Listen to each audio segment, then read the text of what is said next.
Calling all automotive astronauts. We're heading at the speed of light towards day 2 of the Fixed Ops Roundtable All Systems Go event. Strapping on her spacesuit is our host, Vanessa Collins. Good morning. I'm Vanessa Collins from Northwood University. We're getting ready to launch for day 2 of our 4-day event. Ready for a mission to Mars? Strap in your spacesuits and prepare to blast off as we soar through the stars with the Fixed Ops Roundtable All Systems Go event.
Come in, Mission Control.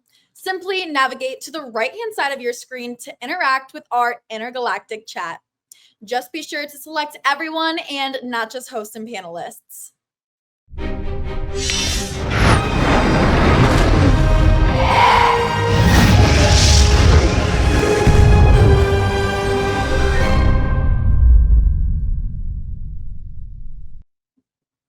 Extra, read all about our first speaker, Dan Shine, Senior Editor of Automotive News.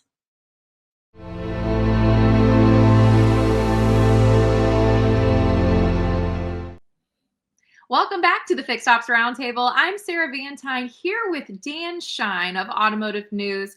And Dan, I'm looking forward to our segment today. Thank you. I am as well. Well, Dan, you have a lot going on at Automotive News, but before we get into that, I just want to take the opportunity to introduce you to our audience members who maybe haven't heard of you before. So could you share a little bit about yourself?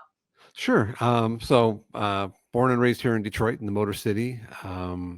Worked in newspapers for a good portion of my life in Dallas, and then back here in Detroit. Then went into the higher education and worked at the University of Michigan for a number of years, and got pulled back in the newspaper business about gosh, about 5 years ago now, at Automotive News, overseeing service parts, F&I, used cars, retail technology. So I've got a group of reporters who kind of cover those areas that I oversee. And Dan, you have a lot of incredible insights when it comes to the industry. So I want to dive in a little bit about what you're seeing in automotive today. So just as like a big, broad picture, what are some of the hot things that automotive dealerships should be paying attention to? Well, I think, I think the top of mind and kind of that dark cloud that kind of is hovering over the industry now is the tariffs and what's going to happen with those and how that might impact the availability of parts for service.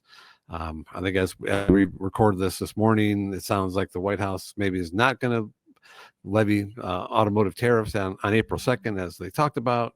But as we say in Michigan with the weather, wait 5 minutes and it might change. So it's, who knows what will happen, what the future holds. But I think that's just kind of something that is, an issue that I think some dealerships are already kind of planning for, just in case. Much like when they had the UAW strike with GM and Stellantis, a year or two ago, a lot of GM dealers that I knew kind of loaded up on kind of those parts they need for everyday stuff and just to be prepared. So I think that's one thing, and the other is just the general economy that we're seeing right now, and people aren't buying new vehicles just because the interest rates really haven't come down like I think they had hoped. Prices are going up for everyday goods, so people have less money to spend, and so they're hanging on to their vehicles, which means repair service opportunities there. But I also I think they're looking for affordable repairs and deals, and I think in a lot of consumers' minds that means going to the local Pep Boys down the street as opposed to their neighborhood dealership where maybe they bought the vehicle. And so I think again this is an age-old thing with dealership service departments, is how do you bring those customers in and how do you retain them and how do you convince them that at a price point they're you're competitive with the Goodyear and down around the block or whatever. So that's again there's opportunities out there because people have these 11, 12-year-old vehicles on the road. It's convincing them that you've got the the trained technicians, you've got the parts that are perfect for their vehicle, and then when it comes to price, that you're competitive with with the independent repair facility. You're so spot on, Dan, and we've been hearing that a lot at the roundtable as well, and talking about people holding onto their vehicles for 12 years now is the average for vehicles, which is really mind-blowing when you think about the consumer looking at the ways that they want to service or maintain their vehicles and thinking about this 100,000 mile, 90,000 plus mile vehicle that's coming into, maybe some heavy maintenance that's coming up on the horizon that they need to have done at some of these increments. But one of the things that I think has been really interesting within the technology and talking about, parts and service has been the way that customers communicate or get some of these, communications from the dealership about maintenance. So what have you been seeing across the industry as it comes to technology like AI or just communications in general? So AI is interesting. In fact, I'm about to edit a story from my retail tech reporter who is writing about agentic, if I'm even pronouncing that, agentic AI, which is the new latest and greatest thing, right? That is a little bit more autonomous than the generative AI is, and is again, I think there are some technology leaders out there that are starting to dabble in this and for their service departments. It's again, I think generative AI and AI in general had this great promise that it was going to really solve a lot of problems for dealerships and dealership service departments, and I think it really hasn't met all like the hype that people kind of expected it to. That's not to say that it doesn't have. I think it has great uses in service, and that's in the BDC, and then kind of automating the scheduling, and checking in, and maybe being able to update customers. Your car is in the shop. Your car is going to be ready at 5. Here's where you can pay online. These kind of things. I think dealerships, the smart ones, the ones that are kind of looking ahead, are finding ways to use AI and incorporate. I think it's a difficult technology to kind of really wrap your head around, and how does it work for me? And so I think it really just kind of takes that extra step for that dealership service department to really kind of think about, okay, let me kind of embrace this and let me figure out how it can work for me and make maybe my service advisor isn't answering the phone, every 2 minutes, or doesn't have to text the customer to like update them on what's going on with their vehicle. If I can have somebody else do that, or a technology do that, then that frees that service advisor up to maybe be more consumer facing, maybe sell a few more, protections or services needed for a vehicle. So I think, like I said, the good dealerships are kind of figuring a way to make AI work for them. Again, I think it's here to stay. It's just a matter of figuring out what's best for your dealership and how you can make it work for you, and understanding the technology. It's can be very otherworldly, and that can be intimidating to some dealerships. And so you have to kind of have patience and maybe lean on people who have a little bit better idea of what it can do for you.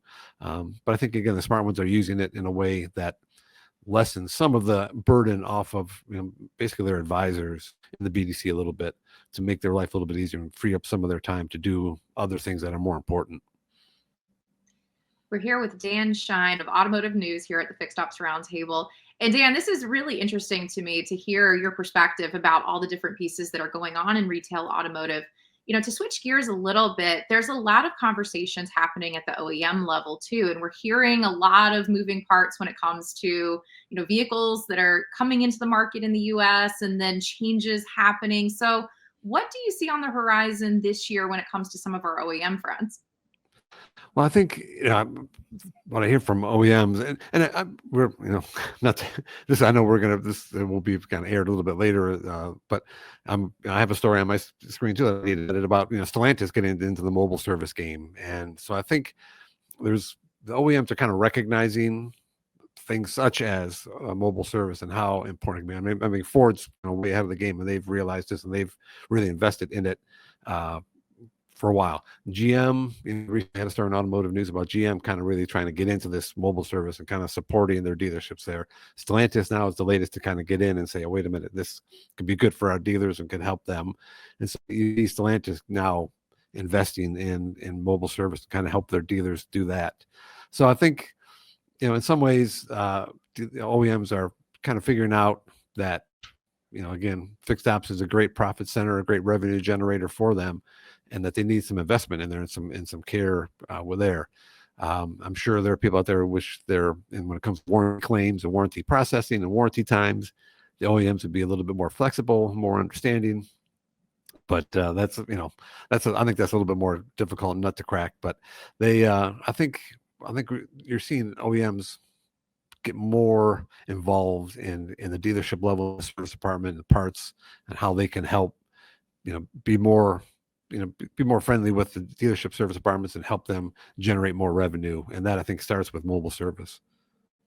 Mobile service is a big conversation. And of course, we've had Ed Roberts on the Fixed Ops Roundtable quite a bit talking about this. And we've had the opportunity to see Bozard Ford Lincoln firsthand and all the incredible operations that Ed has down there.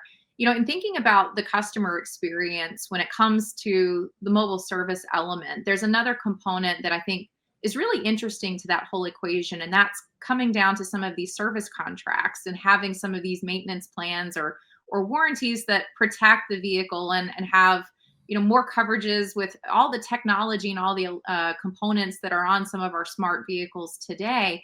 But that's also been a big topic of conversation at Automotive News when it comes to, some of the environment with extended warranties and policies. So what do you see on the horizon for some of that in 2025 for dealers?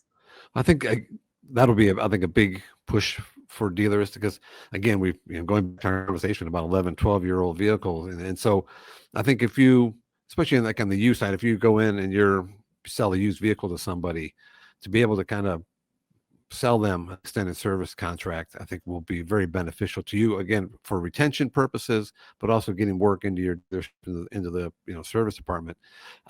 So I think it's, it only makes sense that you do this. And I think, going along with that is also those dealerships are also doing, financing at the service department, where, again, maybe I can't afford a $900 brake job, but if I can make, 5 payments on it or 6 payments on it over time, I'm going to be more likely to to do that brake job. So I think you're seeing a lot more dealerships who understand the economy that we're in right now, and people are a little bit cash strapped and they don't want to spend a lot of money, or they don't have money to spend. And so if you can sell them something up front that's going to cover some service work, or you can sell them financing that is going to make payments a little bit easier for them because they need their car for work, or they need their car to take their kids to soccer practice, whatever it might be. So I think that'll be a focus too, to kind of understand that consumers are in kind of a financial straits, but you still want that business. So how can I bring them in to get work done, either through a contract, a warranty, or for financing. Well, Dan, and also to just shift gears a little bit and talking about, we've talked a little bit about all of the things on the horizon for dealerships and automotive and OEMs in 2025. But I'd like to go back for a minute because, again, you've been with automotive news for such a long time, and here you are, senior editor, and you've had an opportunity to look at a lot that just means I'm old. Senior just means I'm old. That's all that means. It's nothing to do with my brains or prowess at all. Well, it's incredible to hear all of the perspectives that you have about all that's going on in our industry. But I know over the course of your career, there has to be some stories that really stand out as some of your highlights. And so what is, an example of a fixed operation story that's really stuck with you over the years? Well, this is one. This still is probably my favorite story, and it has to do with a lot of ours, including yours and Ted's, and that's Sean Butler. I heard about him, and I heard he was taking over this dealership service department that was just languishing and underperforming, and it just kind of sparked this idea in me, like, well, what's that like to go in to a dealership service department that's underperforming, has a staff that's not motivated, and how do you turn that around? And so he was agreed to that, and so we did a couple of stories with him, and just he went through, here's the first thing I'm doing, here's the 10th thing I'm doing, here's the 100th thing I'm doing to try and turn the service department down, and winning over the hearts and minds of the staff who are kind of stuck in this horrible situation where they just weren't performing. And I also thought it was really enlightening for our readers to kind of take a look behind the curtain a little bit to see how you turn an underperforming service department into a great one. And he did it. And he would after the story ran, he would text me a photo, hey, we hit our number. We broke a record for this month. It's steak lunches for everybody, or it's barbecue. He would take a picture of him at the grill that's outside the service department, serving food to the staff because they broke another record. So, that's one that I really liked from the idea to the implementation. And then 6 months later, we did an update to say, okay, how's it going now? 6 months later, you have initial success, and he kind of, continued to have great success with it. So, that's probably my favorite by far, and it was just really well executed, written by one of my freelance writers, Ken Wysocki, and I always look back and fondly at that one. Sean leaves an incredible legacy, and we are so honored. With the Fixed Ops Roundtable, we renamed the Best Practice Award in his honor, and he just was always such a beacon for the industry, and really brought anybody and everybody in. So it's really touching to hear that was one of your favorite stories, was following what he was doing in automotive. Yeah, he was right. He was just energetic and really enthusiastic about the industry, and it came through in the pages of what was then Fixed Ops Journal, and just I think it's just a great story. I really enjoyed it. Still think back at it as the best one we've done. And Dan, in thinking about, you mentioned you have so many reporters and writers that are gathering information all across the country and listening to stories, across the industry, from dealerships like Sean Butler's, or, other incredible retail operations stars that maybe haven't been uncovered yet. When you're looking for a story, or you're thinking about writing something, what all goes into that research process?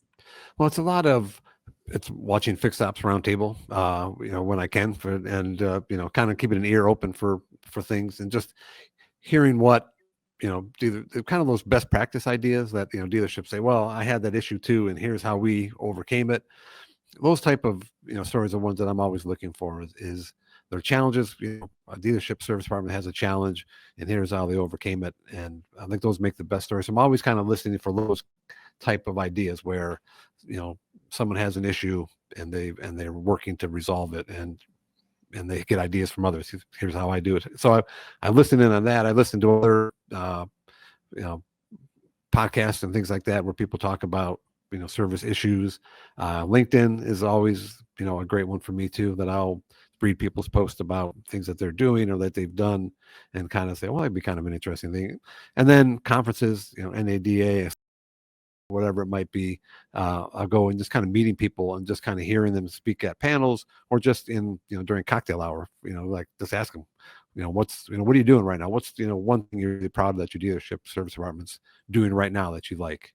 And that also goes for when I meet with OEM people, what's a dealership that right now, the fixed ops department is really killing it. If it's for Group 1 or AutoNation, tell me dealership that you think is just doing things the right way, and what are they doing? And just, hearing that, and then that'll kind of spark ideas into, hopefully turn into good stories for automotive news.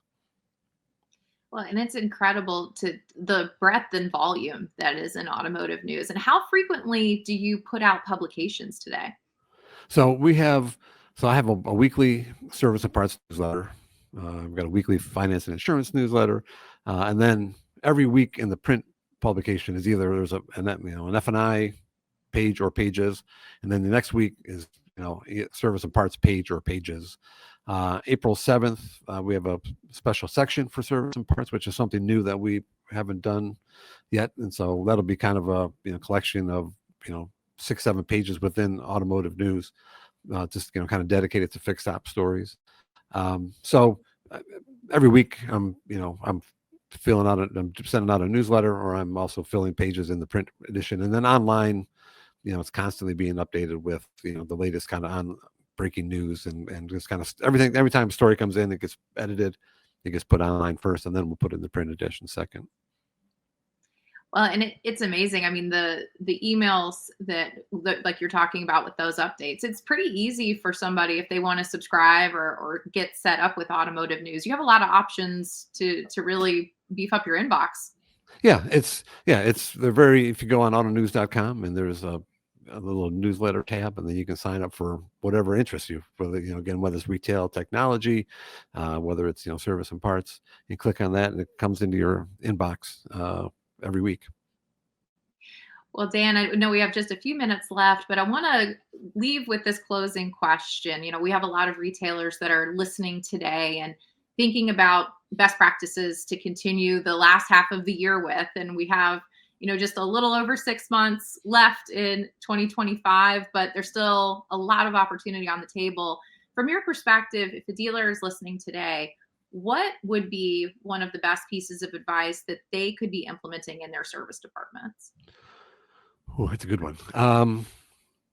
I think it goes to like processes, finding a good process and, training people on it and then sticking with it. I think the good dealerships that I have come across, the good service departments, are the ones that have a process and they stick to it and they train on it, and there's no deviation from it. And so every car that comes in that gets a walk around inspection, it gets a video inspection, whatever it might be, every car, there's no excuses, I didn't have time. Every car gets an inspection, whether it's, walk around and or a video inspection. And then you're presenting those findings to the customer. And then you're, again, I think it's, if AI can lift some of the stuff off of service advisors, they have more time to say, okay, here's how do you use your vehicle? Are you taking your kids here? Are you driving it for work? How many miles are you driving? Here's why we think this repair or this maintenance issue is something that you need to do. And so again, I think if you're training on that and you're following the process and your staff is following it, then I think you're set up for success. Well, everybody, this is Dan Shine, and thank you, Dan, for being part of the Fixed Ops Roundtable with us today. We're definitely going to have you back at the Roundtable on some future segments. Well, we'd love to join you. Thanks so much for having me. Everybody, Dan Shine, Senior Editor of Automotive News, here with us today at the Fixed Ops Roundtable. Stay tuned. Unlock the industry's most comprehensive service technology platform. Xtime delivers a simple, fully transparent digital experience for both consumers and dealers. Get approvals on additional service recommendations in as fast as 7 minutes and earn 46% more dollars per repair order with Xtime. Dealerships and OEMs have long relied on Xtime's leading position in service scheduling, multi-point inspections, service marketing, and the consumer check-in experience.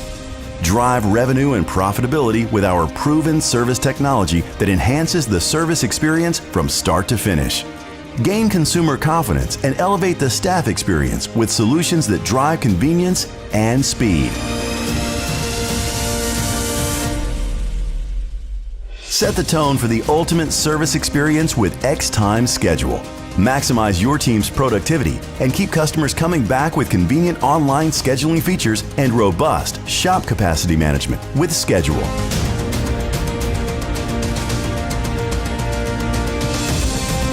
Grow fixed operations with every appointment using Xtime Engage, creating superior personalized experiences for your customers. Boost efficiency and profit with seamless check-ins, convenient status updates, and fast checkouts. And avoid frustrating bottlenecks with connected data from back-office processes to fixed ops.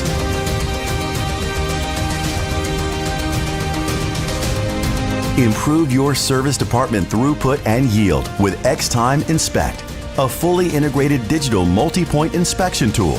Obtain faster ASR approvals and higher profits, increasing RO value, instilling confidence in customers, and improving staff productivity with enhanced time-saving technician processes. Generate the demand you need at the right time from the right audience with Xtime Invite. Maximize revenue potential with multi-channel marketing capabilities through AI and service automations that drive performance marketing, precision targeting, and personalized outreach. A more profitable service experience requires a better service platform. Xtime gives you the comprehensive tools you need to enhance every communication touchpoint, resulting in satisfied customers and dealership staff to ensure ROI and increase likelihood of repeat business. Xtime is a part of a powerful ecosystem of retail solutions from Cox Automotive. Power on Retail 360.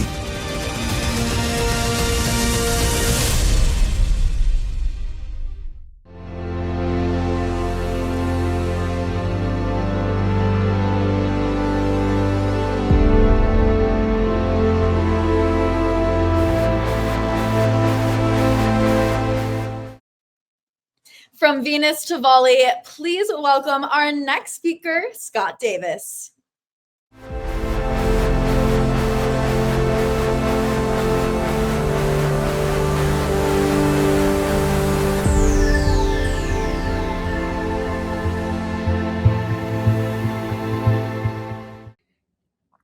Welcome back to the Fixed Ops Roundtable. I'm Sarah Vantine here with Ted Ings and Scott Davis of Volie. We have an exciting panel today, Ted. Sarah, we do. And Scott, welcome back to the Roundtable. And it was great to see you in Sacramento at the Niello Company. A great time. Loved it. Thanks for having me. Tully and his group are really jazzed at the work you're doing there. And it was amazing to hear from the employees the success they're having. So, Scott, congratulations. And again, great work with the Niello Company. Oh, we're lucky to work with him. Of course, Tully's kind of a force. So just to be in his orbit is fun. It is. I understand we're going to talk a little bit today about inbound. And Sarah, when you were in store, that was a big part of what you did as well. It was, Ted. And it's so important because there's so many layers to an inbound phone call that often don't get considered in the customer experience process. So I'm excited to hear what Scott has to share with us today.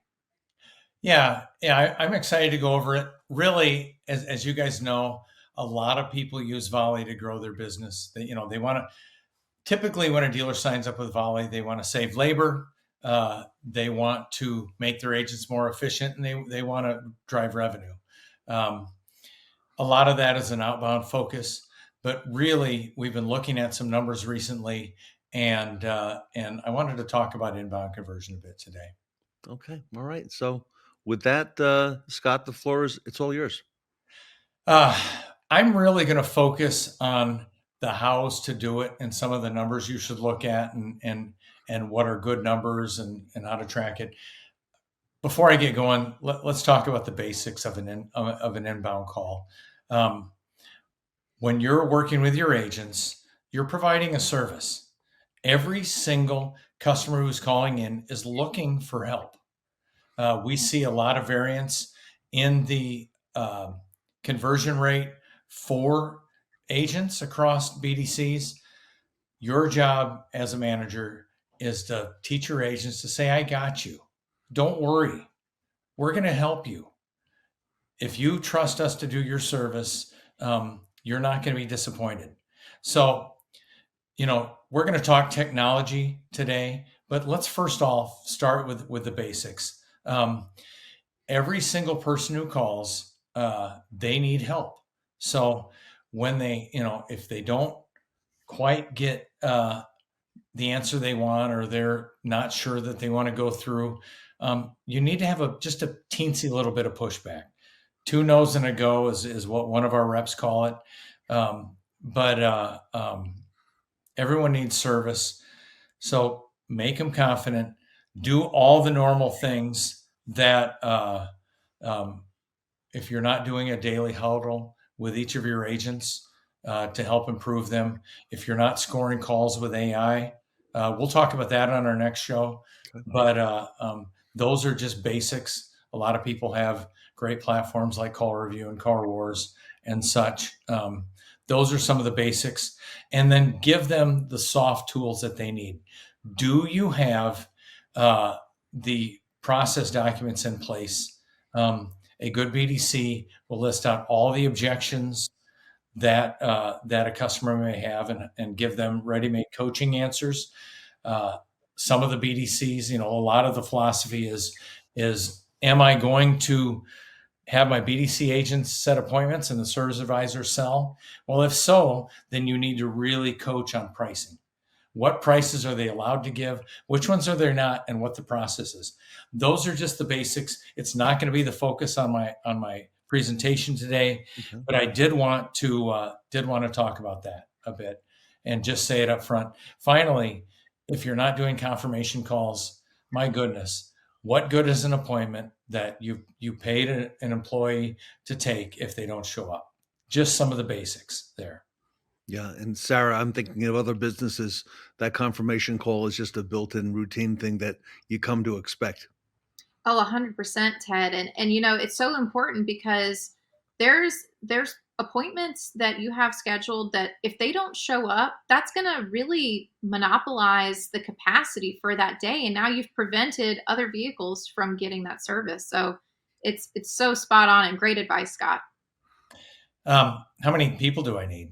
Well, when we look at a good BDC, and we want to help, we're recommending that they grow their business. So a good BDC that with Volie can make at least 150 outbound attempts a day, they can probably take 60 to 70 inbound calls and maintain a 6% drop rate and call back 100% of the people who dropped.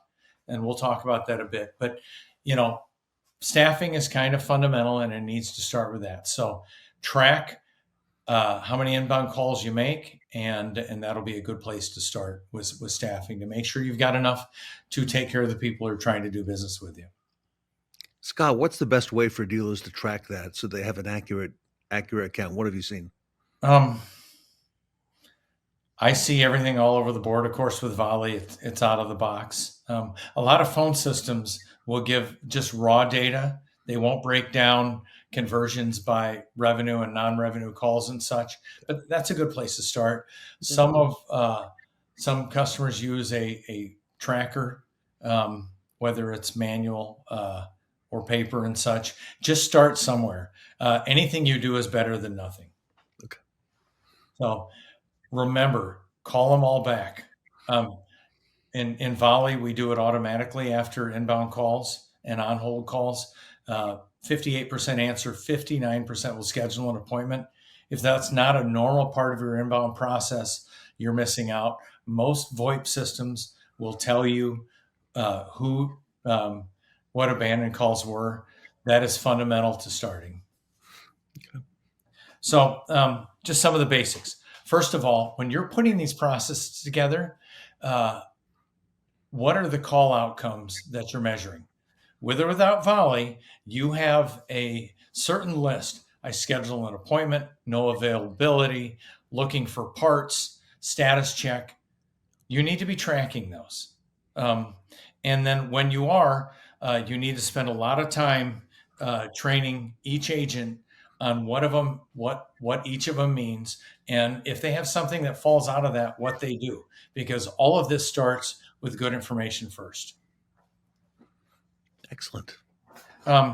So you review the dispositions then each week, and if you have a high number of no availability, then there's somewhere else in the dealership to look.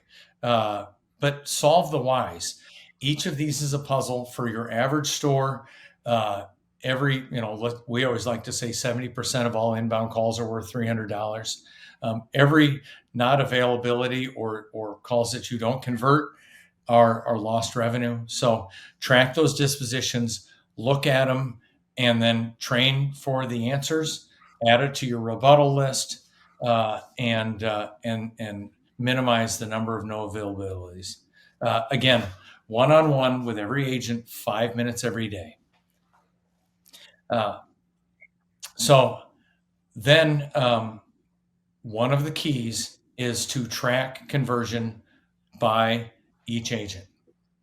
So what's a good number? Our best-in-class stores, I guess, here I've been talking a lot. I mean, you guys got to guess what would be a good for appointable calls? Well, that's a great question, because I think it really is going to depend on the manifest that you're calling.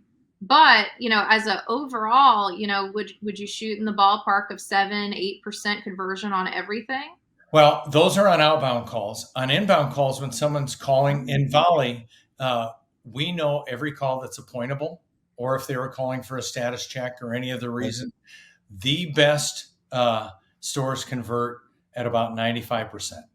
Wow. So Awesome. It's very good if you're at 90. Wow. It's probably decent at 82 or so. So that is if you're able to separate out the appointable calls to the status checks, the information calls, what are the hours. But that is really one of the first things you should do. However, you're going to track it, and we do it automatically, but you can do it many other ways.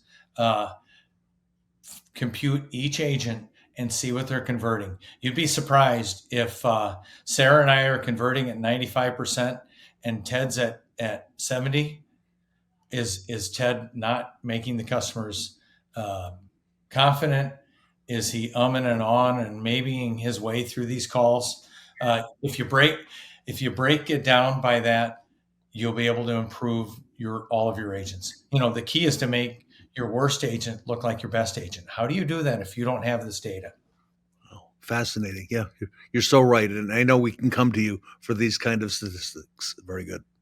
Scott, I do have a follow-up question, if I may, on that piece. So when you're thinking about 95% conversion on these appointable phone calls, where do price calls factor into this equation? Is that included in that metric? Because in the example that you gave with Ted, is that a training opportunity potentially if somebody's that would not be a conversion in my book. I mean, obviously we're here to execute the dealer strategy, but our dealers generally, the price conversation or didn't schedule because of price is a training opportunity. It is not a conversion, unfortunately. And I'll get to some other not appointments that should be conversions. Okay. But that being said, our best dealers do whatever they can, and they've got the scripting and playbook in place to handle those price objections, the price buyers. We all know it's a big part of what BDCs have to deal with. Okay. That was an awesome question. Yeah. What about by store, right? If you're a dealer group, are you tracking your conversion by store?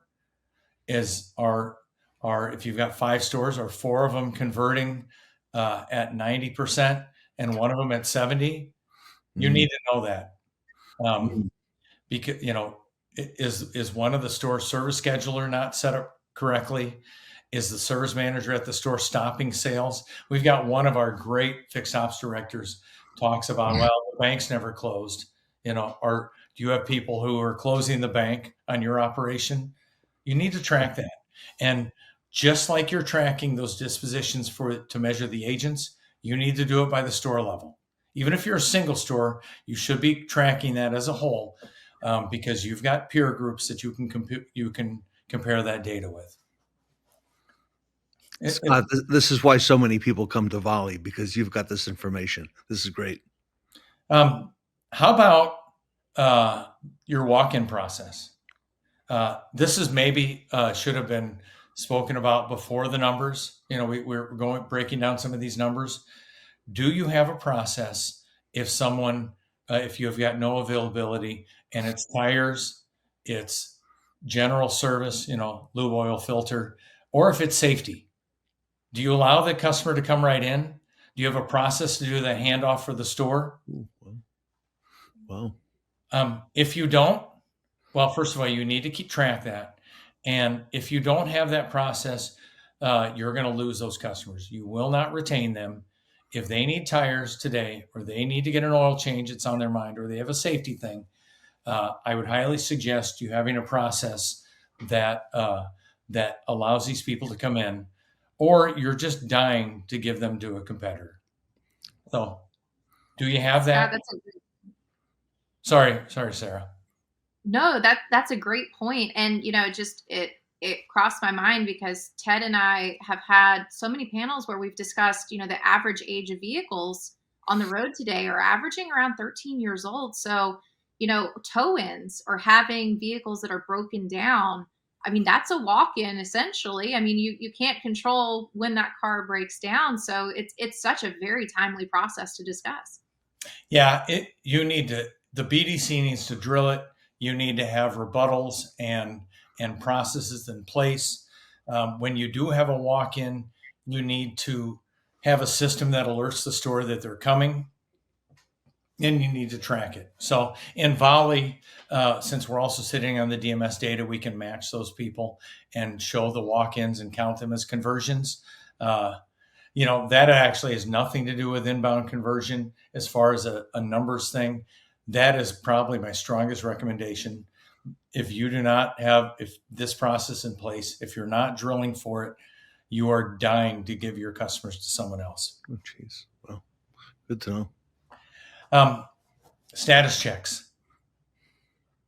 The average status check in Volie, including the transfer leg, which we record it, we track it, we measure it, 25 plus percent. I think it's 25.56% of the last 25 million calls we looked at were status checks in Volie.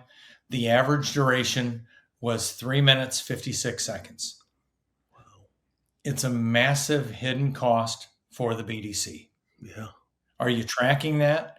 Our best BDCs have status checks of under 20%. Are you tracking your status checks by service advisor? Are you working with them to make sure that they're eliminating and doing what they've promised to the customer? It's funny. When you talk with your typical fixed ops director, the service advisors who have the lowest percentage of status checks also make the most money. Why does that happen? Because people ask for them, because they're saying, I got you. Yeah. I promise that you're going to be taken care of, and you can count on me. Track it, work with those people. And also just keep in mind, 3 minutes and 56 seconds. 4 Look minutes. at the money that the BDC is spending. How many calls can you eliminate in the BDC? How many calls can you not have those people answer? Because you really want them making outbound calls. You want them to help the people who are trying to do business with you. And when they're not doing that, you want to have them grow your business. So, What a wealth of knowledge in the BDC. You know, if you know what to look for and you know what the stats mean. Very, very strong. What about your IVR? Did you set this up so you're not waiting on humans to give you the answers? Mm. Do you have it set up so even if it goes to the same place, press 1 for if you're trying to schedule a service, or press 2 if you want to check on the status of your car? I would add that. The funny thing is, on the press 1s to schedule a service, how many of those are status checks? We see a higher number than we'd like to. Yeah. Those are people who didn't get helped by the service advisors. You should track that. One of my other strongest recommendations is figure out how the BDC can help the people. Beware of the rollover temptation. I see a lot of stores, and when they start up, they're like, well, we're going to have the BDC answer it, but if they don't, we're going to send it to someone else, and we're going to roll it over to Ethel at the counter or George at the desk, and they're going to do it. When we track the status checks, we saw that only 63% from the BDC agent were successfully transferred to the service advisor.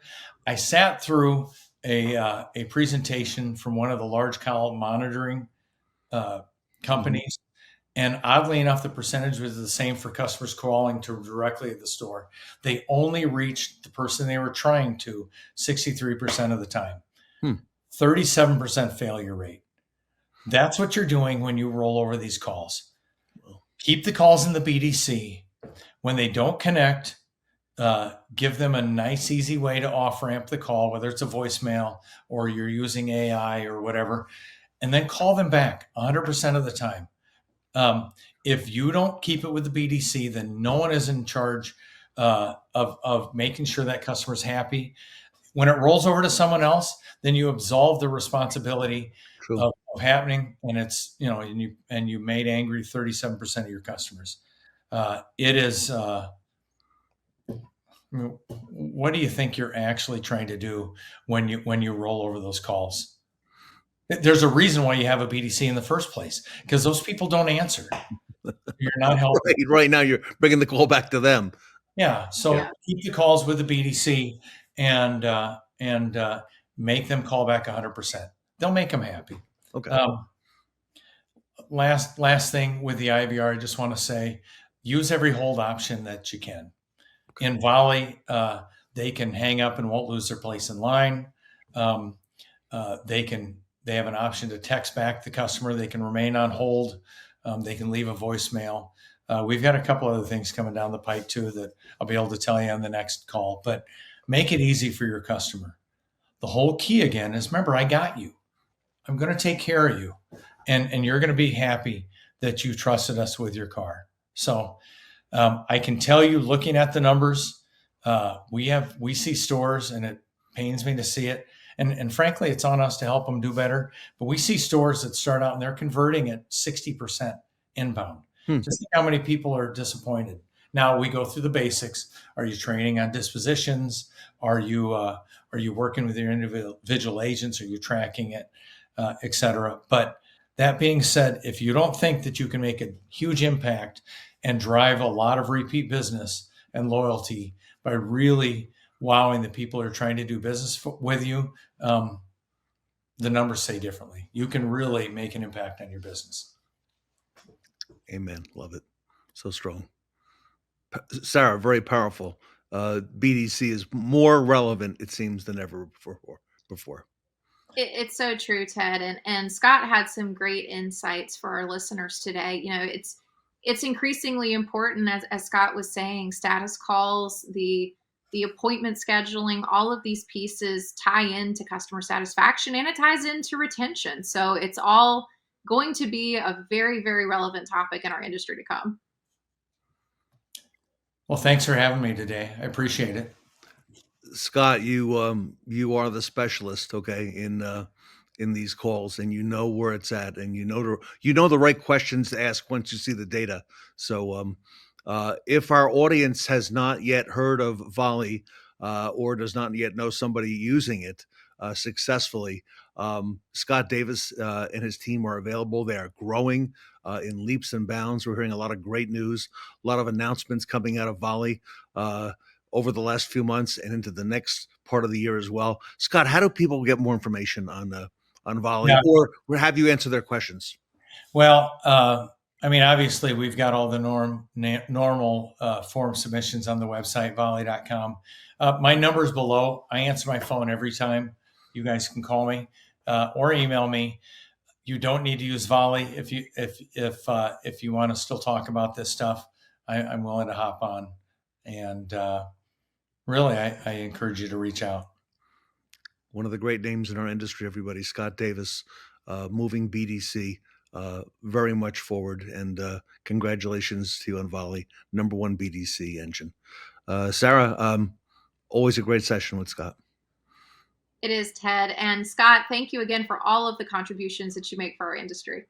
Likewise. Thanks for the support you guys give. Everybody, Scott Davis from Volie here with us at the Fixed Ops Roundtable. See you guys.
The business model of Automotive Warranty Network has always been to provide the very best service we can to automotive dealerships. We believe very much in partnerships, so we partner with dealerships to help them process their warranty repair orders the best they can, but also stay compliant with a manufacturer policy and procedure.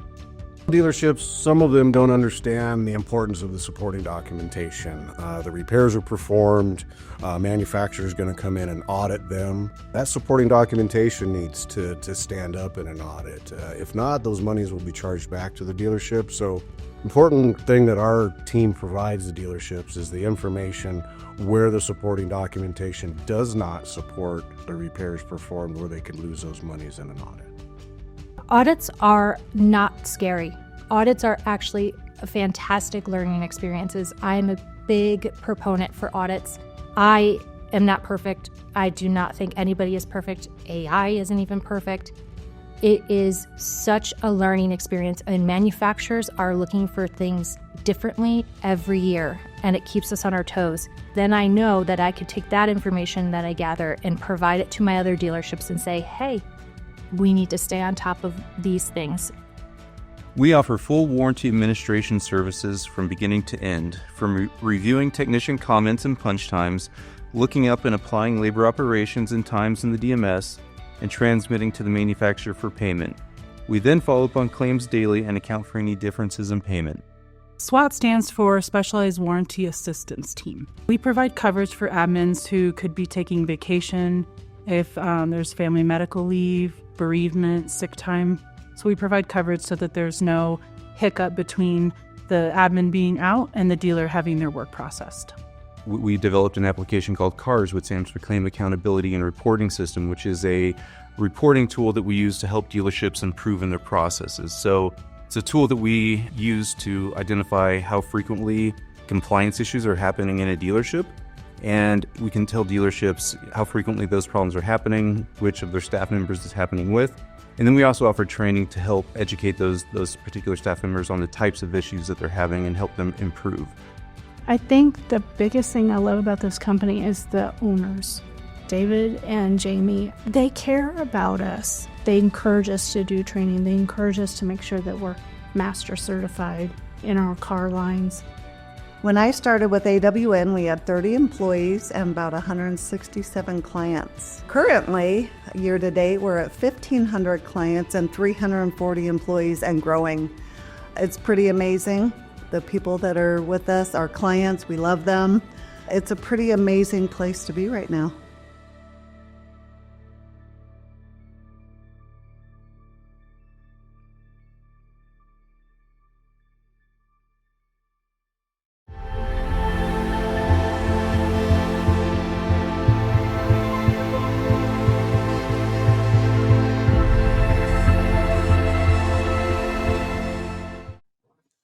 It's all about the hours. Clock in and join us for our next segment, filmed live at our Niello pop-up event, along with Katrina Ness and Sarah Van Tyne.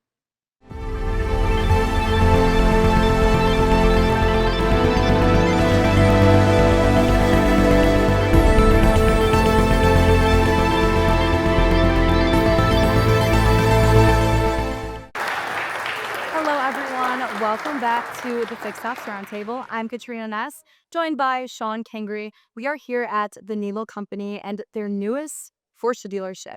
It is beautiful in here, Sean. It is gorgeous, And the one area I haven't got to tour yet since I've been here is parks. It's really because it's because Larry's here. I'm afraid the 49ers stuff will get in my way. But I got to say this is a change of philosophy where, and I said during a bunch of panels, or I've spoken during a bunch of the panels so far today, is Tully and I bounce a bunch of things off each other. But the one thing we definitely agree in is the background is parts. Because if you don't have parts, you can't fix cars. And the best place to fix it when it's in the air. So, Tully, I'll let you start. I mean, this has got to be your thing. And it's what a mind change here, by the way. So we're super excited to show off some of our, I would say, out-of-the-box thinking parts managers. Our job is to how do we get parts to our technicians faster? Again, the car to work on is the car on the rack. And these four guys here have done a great job embracing that. So we're really excited to talk about where the back counter now is. So that's what we want to profile today. So we'll start with Tim. Tim works at our Audi store. We have Chris Kidd at our Porsche store, Larry Sherman at our Jag Land Rover store, and Mark Carpenter at our Volvo store. But it really started, Tim and Larry are the ones that kind of profiled that. So Tim, talk to us about what we're doing at your store, moving the back counter. As I want to say, I want to put plywood on that goddamn window. I want you in the shop. So drop to us. Yeah, like Tully said, we boarded up the back counter. We have two parts people on a mobile cart. They go around technician to technician.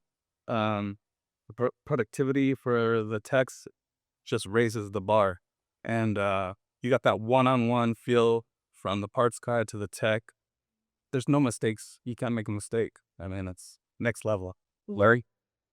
Yeah, so for us at the JLR store, when we moved to our beautiful new facility on Auburn Boulevard, we decided at that point that we were going to put a workstation in the middle of the shop with all the techs to help support and promote the relationship between parts and service. And again, like Sean said earlier, the best way for the techs to make money is with the car on the rack. So what we did was we broke down the barriers and we put it out there and we made it so that the techs could be more efficient. Definitely. Larry, talk to us a little bit about how this, unusual way of doing it is beneficial and more efficient. So parts really is, like Sean said, parts is the backbone. So parts sells hours. And again, without parts, you don't have the $1 million riders. You don't have the 3,000-hour technicians. Parts really needs to support it, right? And, when you think about it, in the past, there's a lot of wasted time at the back counter. You guys want to socialize. Guys will probably talk about, the Niners beat the crap out of the Packers, that weekend before or something like that. Never have. So it'll take away that social aspect, and it makes everybody be more efficient across the board. And with the parts guy in the bay with the technician, you have less mistakes because the parts guy can see what he's working on and the catalog's right there. So it's just one-on-one and it just makes everything better. Yeah. And it's all about the processes. Yeah, it's like communication. Anyone else? Chris? Putting these processes together, making sure everyone follows everything, it's you having a technician having their own parts concierge in a sense. It's been huge, parts absolutely feels a part of a team now. having a technician in the shop, it's amazing. I don't know, parts advisor in the shop, it's amazing. Mark, what are you seeing? I know at our store, our techs, they're completely bought into it. If they need something looked up or help doing the P&A, the parts guy's right there next to them, looking up the parts, helping them with whatever he needs. If they need a core picked up or a warranty part signed off, we're there to sign that off and take it back in. And then we also deliver parts out to the techs too when they need them. So we're just raising that efficiency bar. Parts. So for Tully, everybody knows it's all about the hours. That's his lines. And one of my favorite lines is remove the roadblocks and eliminate the silos. So Larry, I'm going to start with you because obviously you and I are talking a lot. The biggest thing I think I pick up from this is where Tully and I do a lot of panels together is the silos between new against used and used against sales and service and all that. I can't imagine. Tell me this hasn't removed the silos. To your guys' point, it's so easy for a tech to stand at the back parts counter and point fingers. Okay, well, they're not looking at it. And with the catalogs changing the way they are, tell me about the silos. Are they gone? They're there? They're not there? No, it really is called fixed operations for a reason. Amen. Okay, it's not parts, it's not service, it's fixed operations. And one of the main core values of the Niello company is we retain. Yeah. That's amazing. That's amazing. So tell us the most surprising thing that you guys got out of implementing this process. Chris, we'll start with you. Sure. Most surprising thing would be bridging the communication gaps. There's been no apps in communication because of having a counterman basically helping your technician. He can basically come to your computer screen, point out exactly what it needs, and the efficiency just there. Definitely. Yeah, in the beginning, there's always hiccups, but you make processes and you get better and better every day. Definitely relationships. Yeah. You think about the relationship between the techs and the parts advisor. And like Tim said earlier, it's no longer the finger pointing, right? They used to be violent at times. It did. I mean, the old car business, it did. He used to be violent. Yeah. You're costing me money. I can't fix it because you don't give me the right part. I mean, yeah. No, definitely the relationships. And that goes back to your point on teamwork, which is one of Niello's core values. Communication, relationships, teamwork. It's all very important. Mark, what about you? Yeah, just keeping the tech in a stall. It's $5 a minute, but that tech is not going to stall producing hours. So it's a big number. So one thing Mark just said right there is $5. So when you look at your store, when we look at making the most productivity, our goal is to make our techs rich and tired. And what the parts department thinking outside the box is doing what? We are in the stall with the technician. And when we look there and analyze that number, what happens? Those technicians walk and go get their parts. They walk to the back counter. It's $5 to $12 in gross profit a minute. And when this is how it all comes out, you're like, holy mackerel. All I'm doing is what? Making customers happier because the cars are getting done faster. Making the tech richer and tireder, and making the service writer tireder and richer. What more can go wrong? Absolutely nothing. This is a perfect scenario. Getting them thinking outside the box and getting them to be part of the fixed ops team, like Larry says, it's fixed ops. It's not parts and service. Until I know the answer to this, because you and I talk a lot, but you tie their pay plans to it as well. Oh my God, what a concept. But the issue is that we have an hours forecast. And the nice thing about it is our parts and our service departments are paid the same. We're off of that parts and service. We're not about gross.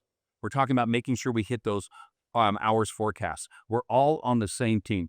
Of course, pay plans drive performance, and our goal is to make sure in fixed ops are all driving over one thing, is really to drive hours. Yeah. It's all about teamwork, making your employees happy, which then projects onto your customers. So at the end of the day, everyone wins. Yep. Thank you guys for all being on this wonderful panel and sharing such valuable information. For those of you watching, stay tuned because we have a lot more to come.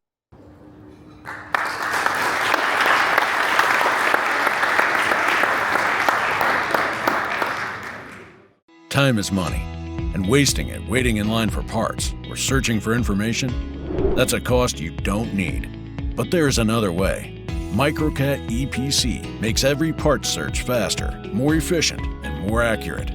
It's the parts catalog built from VIN-specific OEM data, so you always get the right part, first time, every time. And it's more than just parts. Microcat EPC also gives you access to service, repair, and fluid data, all in one place. It's fully integrated with your DMS, so orders are processed instantly. And with automatic OEM updates, you're always working with the latest information and pricing. Why wait in line when you can keep moving? Available anytime, anywhere, on any device. Microcat EPC keeps you ahead of the game. Work faster, work smarter, because time is money. Microcat EPC, driven by data and built to keep you ahead.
Take a look through your telescope and glimpse into the future of automotive retail with Steve Greenfield, Ted Ings, and Sarah Van Tine.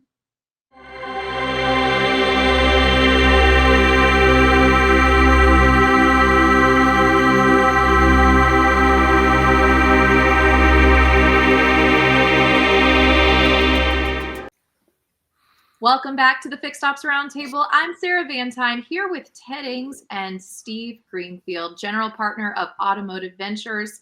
We have an exciting, some questions, Ted, prepared for Steve today, and I'm looking forward to hearing all of his insights about the future of automotive retail. Sarah, I wish Steve could have been with us on every segment of the roundtable because a lot of people have a lot of questions. And Steve, first of all, welcome back to the Fixed Ops Roundtable. Well, Sarah, Ted, thanks as always for having me. It's always a pleasure. And yeah, there's never a shortage of interesting things going on in this industry this year. That's for sure. Can you think of a time like the last, well, I guess you can, like the last 4 to 5, 6 weeks with a heightened interest in what's happening in retail automotive? Well, you think about COVID, it wasn't that long ago. And, then there was a lot of anxiety and uncertainty about how things were going to play out. And, counter to what we worried about at the beginning of COVID, dealers had their most profitable years ever. So I don't know that that's going to play out the same way this time, but it does feel eerily similar to that in terms of just the amount of anxiety and uncertainty right now. I know a lot of folks have been concerned about the car supply tightening up, dealers stocking up on used cars, on parts. You wrote or referred to an article recently on LinkedIn that America is already running low on cars to sell. You want to elaborate a little bit on that? Yeah, so the consumers are attuned to what's going on, right? They realize that, hey, if there's this risk that the car prices are going to go up soon, I'm going to get ahead of that. I'm going to get in and buy a car, be it either new or used, before prices increase, because they felt recently what happened with COVID. So dealers have been having the sort of record sales days and sales months as a result. A lot of pent up demand kind of being pulled forward in terms of car sales. With consumers really trying to get ahead of potential price increases. But what that means for certain brands, we're going to see sort of a lower supply on dealers' lots, and then compounded with some of these automakers, like Audi's a good example, Land Rover's a good example. They're effectively holding back vehicles and not importing them. They're holding them back at the ports because they're not certain what's going to happen either. So you kind of get this double whammy where the consumers have pulled ahead a lot of demand, drawing down some inventories. And then you've got certain automakers being very cautious about how this might play out, holding back inventories. And then dealers are going to be stuck in the middle. So for certain brands, it won't even be a problem at all. But for certain brands, you could find dealers having a shortage of maybe the most desirable sort of configurations of both new and used. I had a conversation just this morning with a guy around auction prices being surprisingly high and demand being surprisingly high because dealers, I think, are stocking up in advance of what could be a pretty roller coaster year in terms of pricing. And there are some manufacturers, Sarah, like our friend Ed Roberts, who represent Ford Motor Company, where Ford, Sarah, has taken out their employee pricing now for the next, I believe it's 60 days, Steve, and they're promoting this as the time to buy because their vehicles and parts, for the most part, are here in the U.S. Yep, yeah, Ford and GM have both done that, and I think others may follow suit.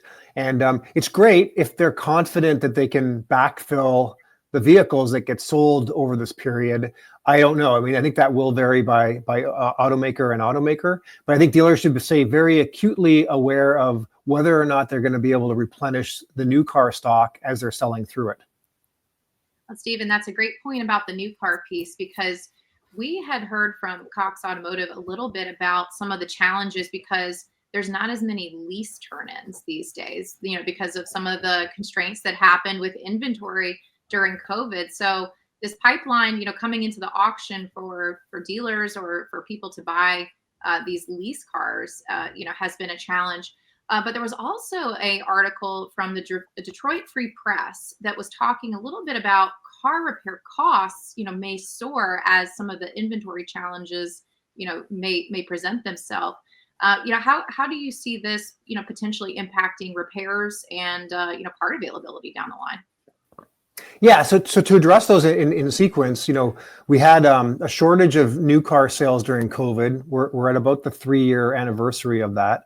And we also, at the same time, had a dramatic reduction in the percentage of new cars that were being leased. So that pig is moving through the python, so to speak, right? And it's about to get delivered. And dealers are going to feel dramatically fewer sort of like low mileage recent model year vehicles coming back in general, but specifically around in the auction lanes off lease. I think that you may find, like a lot of the rental car companies learned during COVID, if it's going to cost them a lot more to replenish their fleets, if they defleet and have to go buy new vehicles, they may just like postpone defleeting vehicles. So the double whammy might be in the auction lanes, you feel fewer off-lease vehicles at the same time that you feel fewer rental car company vehicles coming back as well. So we could really see this very volatile used car market, which is a direct effect of the tariffs. Sarah, to your point about car repair costs, many of the folks in the aftermarket that rely on imported parts, whether it's OEM parts or aftermarket non-OEM parts, import those parts. And it may be from China, it may be from Taiwan, it may be from Europe. But there will be tariffs applied to these parts. So while labor may not inflate, we're anticipating that car repair costs will increase simply because of the parts component of those repairs. If a repair doesn't use a lot of parts, there probably won't be a lot of inflation for that specific repair. But anything that's pretty part dependent could, like we saw through COVID, be very disrupted by supply chain shocks and increases in pricing. I'm wondering, could those parts prices put pressure on consumer insurance rates? 100%. No, it's a astute observation, Ted. I think that the consumer is ultimately going to pay for this. Like for collisions, we've seen tremendous inflation during COVID, almost twice the regular inflation rate of regular inflation for car repair since the beginning of COVID anyway. This could accelerate that, make that worse. And ultimately, the insurance companies aren't going to be willing to absorb that with reduced margins. So they're going to pass that along to consumers. And I think, like we're seeing in real estate, there may be insurers that simply decide not to insure certain homes in certain geographies. Insurers may stop insuring certain models because the cost might become prohibitively high to replace and repair. And it hasn't really factored into like a consumer's calculus yet when they go into a dealership to start with, hey, which of these cars I'm going to be able to afford my insurance on? And what are my insurance premiums going to go up? And will my insurance company even cover insurance for this car? They don't typically start there. And I think that may factor more into a consumer's sort of like total cost of ownership when they go in to start shopping for vehicles, be it either new or used. Because to your point, Ted, I think inevitably it means that all of our insurance rates are going to go up. Well, and Steve, and thinking about the average, price of a new vehicle today, it's on average up to $47,500, which is a 22% increase, in the last 5 years. So you're factoring in, not only an insurance payment that may be ballooning for somebody that's looking and choosing a vehicle, but now, when you consider the finance rates, have been a little bit higher than typically it had been in the last 5-6 years, and the price of the vehicle being so much higher. How do you see this impacting, how consumers are shopping in the marketplace? Yeah, and I think this is in the short term. This will get worse. We'll see how it plays out over the course of the year. But what happened during COVID was with supply chain issues, specifically around microchips, as we heard. The automakers were no fools. They said, well, let's build the better equipped vehicles, the ones where we're going to make more margin. If we have to decide that which cars get built, they were delivering cars with higher MSRPs, which inflated MSRPs during COVID. And as you know, now we've got back to more regular production and higher insurance rates. It's really squeezed consumers, especially on the bottom end. And I think that so we most economists believe that the tariffs will cause between a $3,000 to $5,000 increase for new car pricing. So that 47.5 you mentioned, Sarah, will go up to the low to mid 50s. And then, so that's going to continue to squeeze consumers. But I think the double compounding thing, and we saw this recently, Mercedes said that for their lowest price models, it's not going to be profitable for them to import those cars and absorb part of these tariffs. So they're just going to stop importing the cheapest lines of vehicles. And I think that you're going to see that for certain vehicles, and probably disproportionately for the cheaper vehicles, that some of these automakers say, we're not going to bother bringing those cars into the US because we definitely aren't going to be able to make profit. So you might start to see a shortage of cars, especially in the more affordable areas, the $30,000, $35,000 vehicle, which is really a shame because, to your point, Sarah, as MSRPs have inflated in an environment where interest rates have inflated, it's made it really hard for that consumer that's shopping for a cheaper vehicle to get those vehicles. And then all the dynamics I just mentioned about the used car side, we're going to see the shortage of really good, low mileage, recent model year vehicles in the market, which again is going to cause consumers not to have a lot of the options that they would typically have from an affordability standpoint. Steve, pivoting a little bit to our dealer friends who are extraordinarily resilient in times like this and always seem to figure it out. Our friend and your friend Glenn Mercer recently had a post that you highlighted on LinkedIn, illustrating that it's an extremely stable U.S. franchise dealer system with profit margins, I believe, going back almost 50 years. If you want to elaborate on that, because it really was eye-opening in that chart that he shared. Yeah, so gotta love Glenn, and if you don't follow him, I would highly encourage folks to follow him. About a month ago at the New York Auto Forum, he presented a slide that really resonated with me, and I did, to your point, Ted, repost that on LinkedIn, and happy to send anybody a copy of that slide with Glenn's permission, of course. But yeah, he tracked a dealer's profitability before tax, the average franchise dealer back 50 years, and it's an eye-opening chart. Effectively, it's been this very tight band between 2 to 3% profit margin before tax going back 50 years. I don't believe there was one year where the average dealer lost money in 50 years.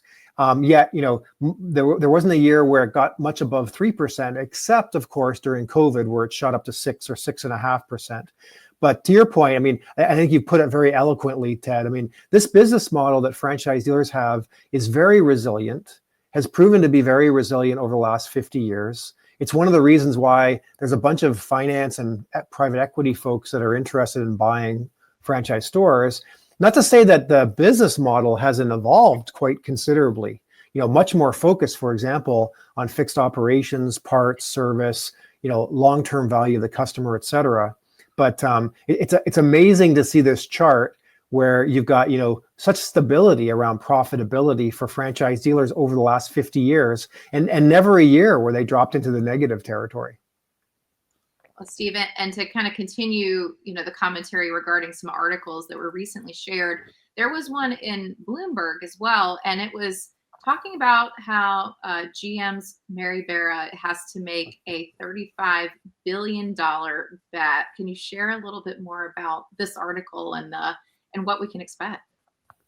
Yeah, this related to the electrification, and you may our viewers may or may not have sympathy for the automakers, but think of this, right? If you rewind the clock 4 years, there are a lot of folks saying that EV adoption was going to be fairly quick and dramatic, and the automakers had to think about how quickly they were going to invest in battery technology, and they were going to retool their plants and their workers to be able to build EVs.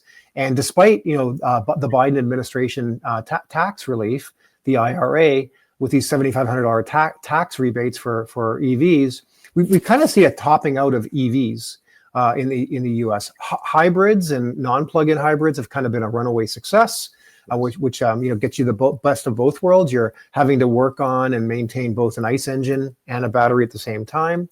But the pure EVs have been a bit of a conundrum for the automakers. So they spent tens, hundreds of millions of dollars retooling their plants, not knowing how quickly consumers would adopt. So it's been a challenging time. It's been a huge drag on GM and Ford's profitability. Ford reports on their EV operations separately than they do their commercial and their ICE vehicle divisions. And we see that Ford is losing about $5 billion a year, and has for the last few years. They lose about $30,000 for every EV they sell. And it's daunting, but if you believe that there wasn't a future where EV might be the dominant drivetrain, then you could shut down this and only focus on building internal combustion engine vehicles. But I think we all believe that there's a chance, and some of us believe more strongly than just a chance, that the EV drivetrain might be the dominant drivetrain. So it would be short-sighted for these automakers not to be hedging and investing pretty considerably in EV technology, even though they're feeling the pain that consumers aren't quite ready to adopt yet. Sarah, when you and I were in Sacramento with Tully recently at our event there with him, Tully Williams took us into the shop. We were in their new Porsche dealership, and took us out to a workbench next to a car that was up in the air. And on this workbench was this long device, and he asked us if we knew what it was. And I looked at it. I had no idea what it was. And then somebody walked over and said, "That's the battery for the car next to you. It's out, and it's on this special table to be worked on." And he told us the price tag on that battery, and just amazing to see what the battery looks like. I, in the business, did not know what an EV battery looks like until I saw that. Yeah, and often they are like 40 or 50% of the entire cost of the car. And they're dangerous to work on unless you have the right technician skill and tools, because people can get electrocuted. There's a lot of power in those things. So yeah, it is an interesting new world that we're entering into. Pivoting one more time. If you don't like the EV model or the combustion engine, there's always going to be the flying car. And I thought our friend Tim Jackson, Sarah, was kidding when he wrote the book, "Hey dude, where's my flying car?" But there really is such a thing, and it's got a history to it. And up in Dayton, Ohio, at that airport, there's been a lot of work on flying vehicles. There's been big investment that you've reported on with some major companies involved. And I don't know if you'd like to tell us a little bit about that, but that's here and it's coming. Yeah, I mean, there are a number of Chinese automakers that are working on their own. Toyota has made significant investments, as has Honda. And the idea would be this isn't going to replace the long haul New York to LA, on a jet, but for short hauls, getting in between small airports, taking short hops that you would otherwise have to take a cab or a train into Manhattan, for example, or around LA. This might be a much more efficient way of getting around on these short hops and complement the airlines. The airlines themselves are investing. Delta, for example, has made some pretty significant commitments and investments. And I think it'll be interesting to see if, there are vertiports, as they would call them, that could be literally almost in someone's backyard. And you can pop up to a vertiport. You can avoid the traffic and congestion within a city. You can get to the main hub, and then you can hop on a longer haul airline that we're all used to. And this might complement. So we'll see. I mean, there's a lot of venture capital money and a lot of automaker money going into these companies right now, and a lot of hope. And we should start to see commercialization of this within a couple of years here and see how that all works out. But you may very well start to see these silent electrified sort of eVTOLs, as they take electrified vertical takeoff and landing vehicles here in your neighborhoods, if you're in dense cities, within the next 18 months to 2 years, which is pretty fascinating. Tim described it as a big drone that I'd be able to take to the airport here locally in New York, rather than take a taxi or some other method of transportation to get there quick and efficient. So we'll see if it works out. Like it. Yeah, I think it's fascinating to see this, and we're going to see this like in our lifetime very shortly. Sarah, always exciting to learn what Steve is on top of and what he's working on. Steve Greenfield brings so much and incredible expertise, and it's always fascinating, Steve, to have your perspective on all the current events in automotive. Well, I'm honored to be here, and look forward to catching up again soon. And Steve, one last thing. A lot of dealers are now getting involved in some of these investments, early investments I see, that are automotive related, that will benefit the retail dealer. Do you want to comment on that? Because I know you've got a very unique platform there, and a great name involved. And from what I understand, you got a lot of dealers now a part of what you're doing. Yeah, we've now got about 80 dealer principals across our 3 funds that we're investing out of, that represent about 1,000 stores, and that's growing, which is great. Great vote of confidence. I mean, dealers are great thought partners for me because they're living all of these dynamics every day, and they have a good nose for which software solutions and early technologies might get adopted by other dealers. And we also provide the opportunity for them to co-invest alongside us. So if we're investing in a company and they really like it a lot, then they can put their own money to work directly, either through our funds or directly into some of these companies. So we have a number of our dealers who have invested in our funds who are also co-investors alongside us. And it's a win-win. If a dealer likes what they see, they can adopt it in their stores. They get access to early technologies that they might not otherwise see. And we can help them put some of their money to work into some of these early stage entrepreneurs, and hopefully some of them will be big home runs. And it gives you great insight too, I imagine, as they kick the tires, literally, to see what they're interested in and what they feel is going to work. So, yeah, I mean, one of the things in the public markets, people talk about insider information like it's a bad thing and illegal.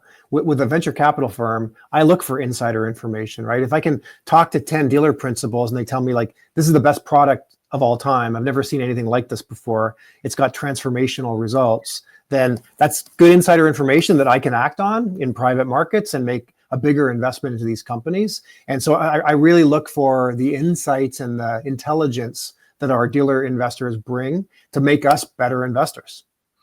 Everybody, Steve Greenfield, the general partner, automotiveventures.com. He's all over social media, hard to miss. So Steve, congratulations, and thank you for all you do for our industry. Ted, sir, really good to be with you, and thanks anytime at all. Steve Greenfield, everybody, from Automotive Ventures, here with us today at the Fixed Ops Roundtable. The Fixed Ops Roundtable Certified Program is designed to help preferred dealers and partners with powerful tools, resources, and marketing to achieve even greater success and help grow revenue. Ted Ings and I invite you to learn more today at fixedopsroundtablecertified.com.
takes a lot to become an automotive astronaut.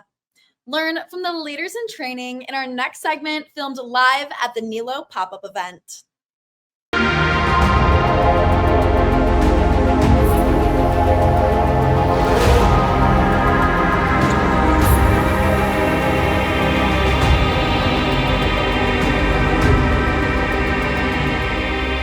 Welcome back to the Fixed Ops Roundtable. I'm Vanessa Collins, joined by Jeannie Ings. We are here at Porsche Sacramento with Tully Williams and some amazing future leaders in training here at the Niello company. So to start, if we could go down the line and give yourselves a quick introduction.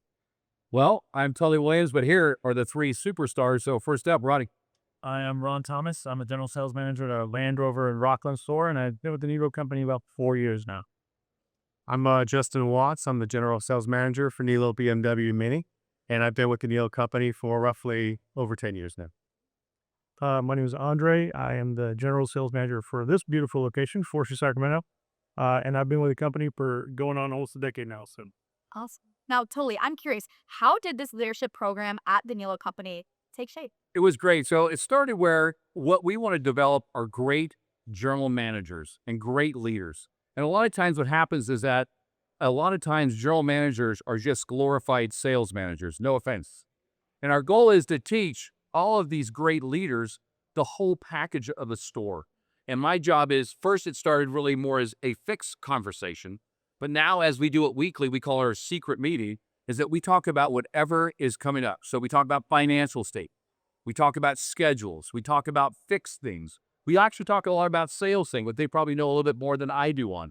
But our goal is to build them to be great leaders for being our next general managers. And that's where the focus of this is. And that's the reason why it's one of my funnest meetings I have each week. And we do it weekly, by the way. Wow, it's incredible. What a wonderful conversation. You know, there's a lot of training that goes into fixed ops. What has been some of your favorite learning opportunities so far?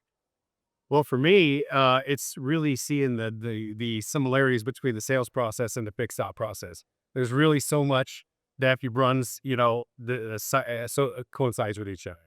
The meet and greet, the customer pulls into the service drive as when the customer pulls into the dealership. You praise the vehicle. You take a look at the situation. You see what you have. You take the pictures. You go from there. There's really a lot of similarities. Absolutely. Ron, anything to add? Yeah, really for me, it's just diving into the fixed ops side of things. I've been around the business my entire life. My father's been in the car business on the sales side 35 years now. So for me, it was just really diving into and totally getting a real grasp on what actually goes on over there. And just, I love learning. So it's been great. Yeah. Andre? Yeah, I agree. I mean, I think one of the biggest things, I agree with Tully. A lot of the sales managers are, kind of glorified, or the GSMs are a lot of glorified sales managers, and that eventually ends up being a general manager.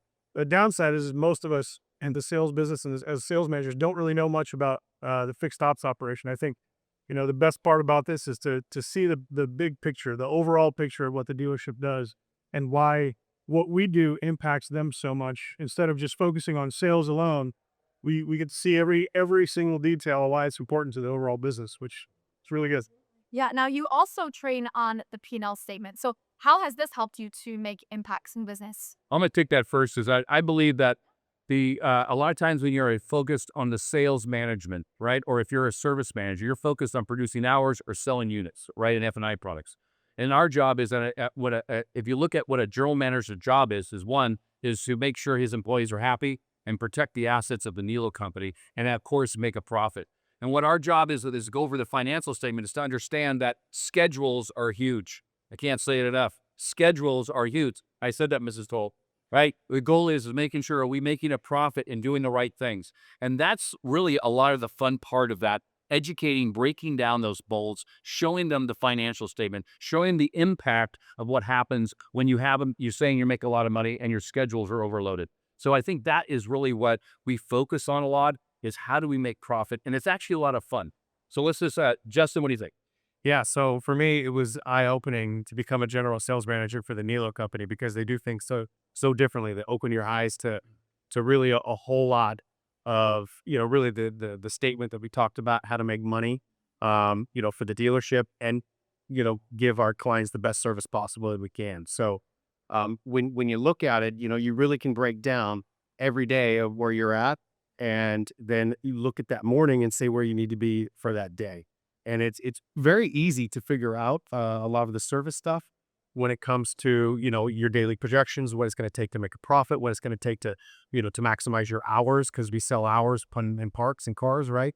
So to maximize all of that is what we're learning, and it's just incredible. I've been in the car business for, over 20 years, and I have not learned what I've learned about service, nor did I thought I knew, but I really did. Yeah.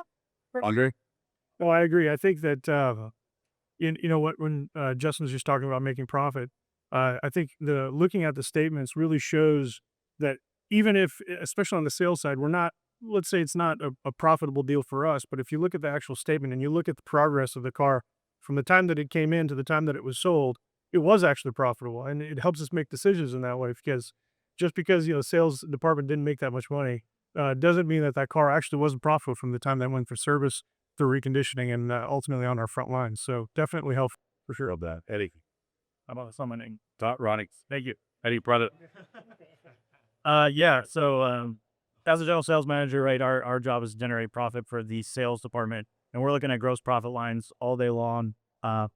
Once Tully got involved with us and really started opening us up to the entire pool, which is the dealership and everything that goes on within, and we actually see where all these expenses and everything go, it really opened our eyes, and it's going to be detrimental and great for us in the future.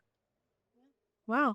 Well, as future leaders, there's so much more to learn. What are some of the learning opportunities that you're most looking forward to for this year? I can start with this one. As of right now, we've had a handful of meetings, and Tully does a really, really good job of getting us the knowledge that we need in order for us to just kind of dip into it. But I think that the deeper we get into the granular things, I think that's definitely going to be helping us out a lot. Again, in regards to making decisions, what's smart for our store, not just for the sales department. So definitely looking forward to that. Absolutely. It's really seeing the big picture overall, from start to finish of what it takes to run a dealership, and what it takes to maintain staff, and what it takes to, really get that car from start to finish. People are blown away that we can get cars in the Niello company turned in 2.5, 3 days and put to the front line, already pictured, ready to go, ready to sell. And that takes a team. The sales department, generally, you just kind of focus on sales, right? You think you're the ones that are making the clock tick and you're turning the wheel. There's a big part of that we're missing, which is fixed ops. So there is, like I said before, a lot of similarities between fixed ops and variable, and what we're doing here in this secret society is learning that and trying to do the best we can for our company. Well, within the Niello company, a couple of our core values: we encourage self-improvement, we hold high expectations, and we embrace change. So I'm just excited day by day to be thinking more like a general manager rather than like a general sales manager. Absolutely. And Tully, knowing, fixed ops, knowing finance, not just sales, to become a GM is so important. And it's incredible that the Niello company understands that and is working towards building the future leaders here at the Niello companies. I think that's what makes us different is we believe in making great assistants, making great future. So as we have assistant parts managers, assistant service managers, right? As we're growing people, assistant sales managers, and now we have assistant general managers to learn. So when we have those opportunities, we don't want to go outside. We want to hire within. As I like to say, we don't have a tech shortage because we hire within. I don't want to say we don't have a general manager problem because we hire within. And it starts with great training. And I'm so proud of these 3 guys. There's actually, I think, 10 of us on the board, on the seat. There's 10 on there that we're growing these future leaders that want to learn more. And that's what the Niello company is all about. Wow. Yep. We are here at Porsche Sacramento with Tully Williams and the incredible future leaders here at the Niello company. Stay tuned because we will be right back.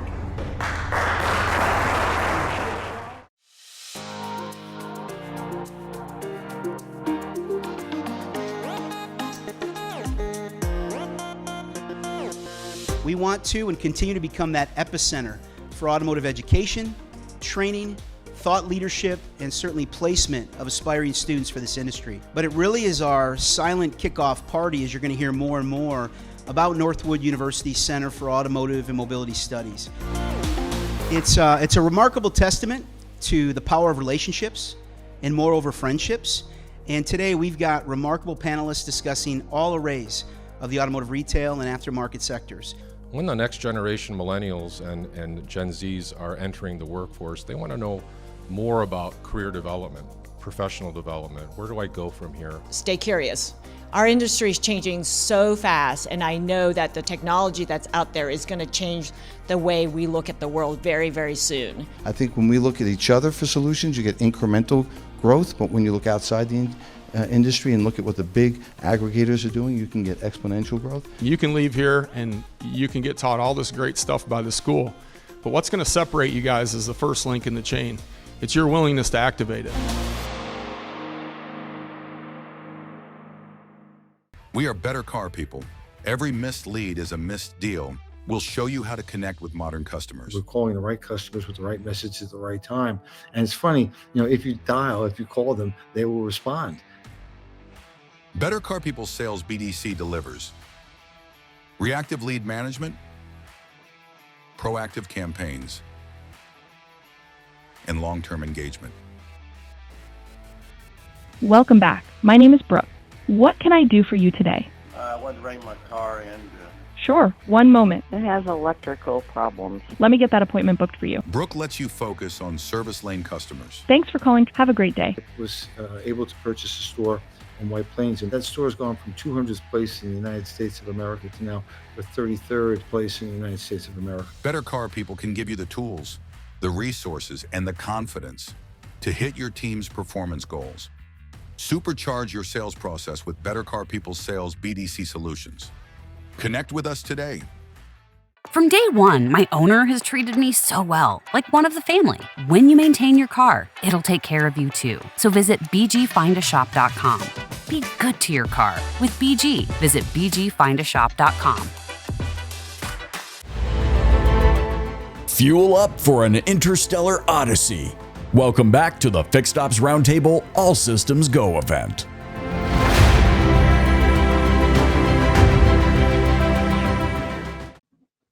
Hit mission start with the Go Trego panel up next.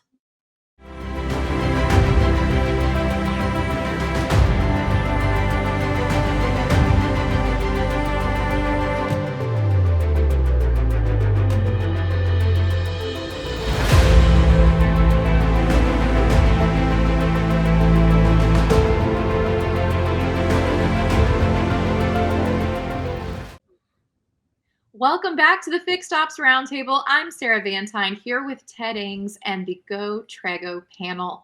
Ted, we're at a pivotal moment in the auto industry, not just in technology, but also in talent.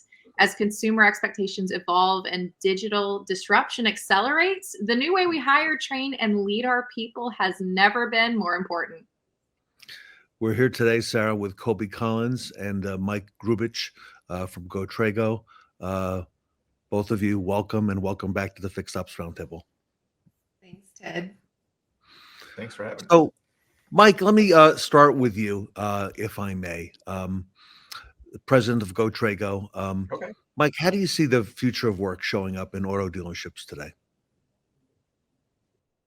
Yeah, it is constantly evolving, right? And I think the needs that dealers are experiencing or having right now in their employees is really agility, right? Can they adapt? Can they pivot? Are they adaptable to do different things so that they can create that personalized experience to the customer, right? Customers these days, when they come in, they have this expectation, I think, that people can answer any of their questions. So being open and understanding the different elements of the dealership becomes real important. We use this term often called systems thinking, and good performers, good leaders understand all the moving parts of an organization so they can make decisions and understand the impact of those decisions on other things. And I think organizations, dealerships are looking for people who have that agility and ability to adapt, and they grow them with the organization.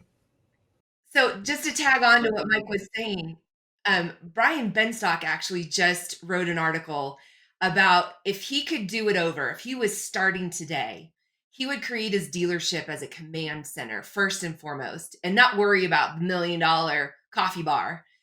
Yes, we want it to feel great for clients to come in, but if we have a command center and we know what's going on in every department and we have tremendous insight into that and important data points to get the clients in, get them what they need, get them on their way, the clients are going to love the dealership and come back. But not everyone is comfortable with that kind of environment.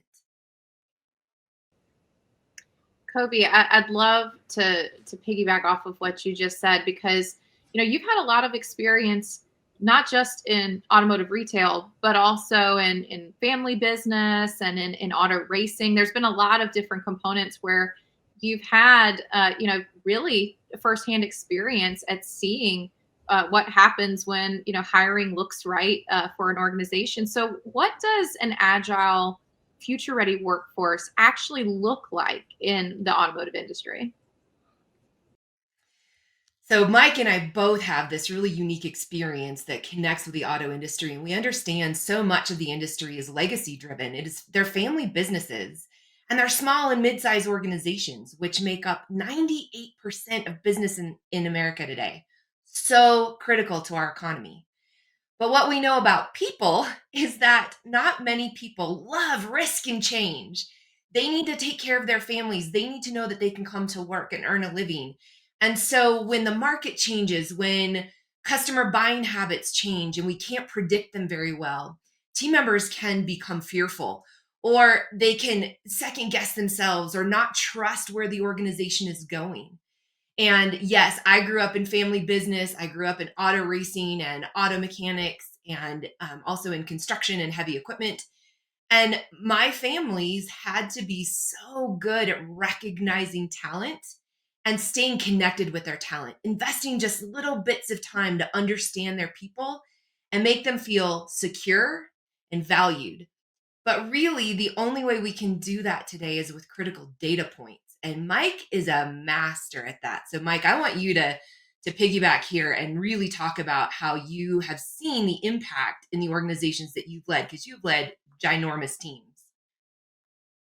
Yeah, those are great points that you're bringing up, Cobi. Organizations typically have gone through this mindset of, this person seems like they're a good fit. Let's bring them in. Oh, they've performed well in this role. Let's promote them to the next level. And it becomes almost like this, generational mindset of, as people grow, they move into those roles.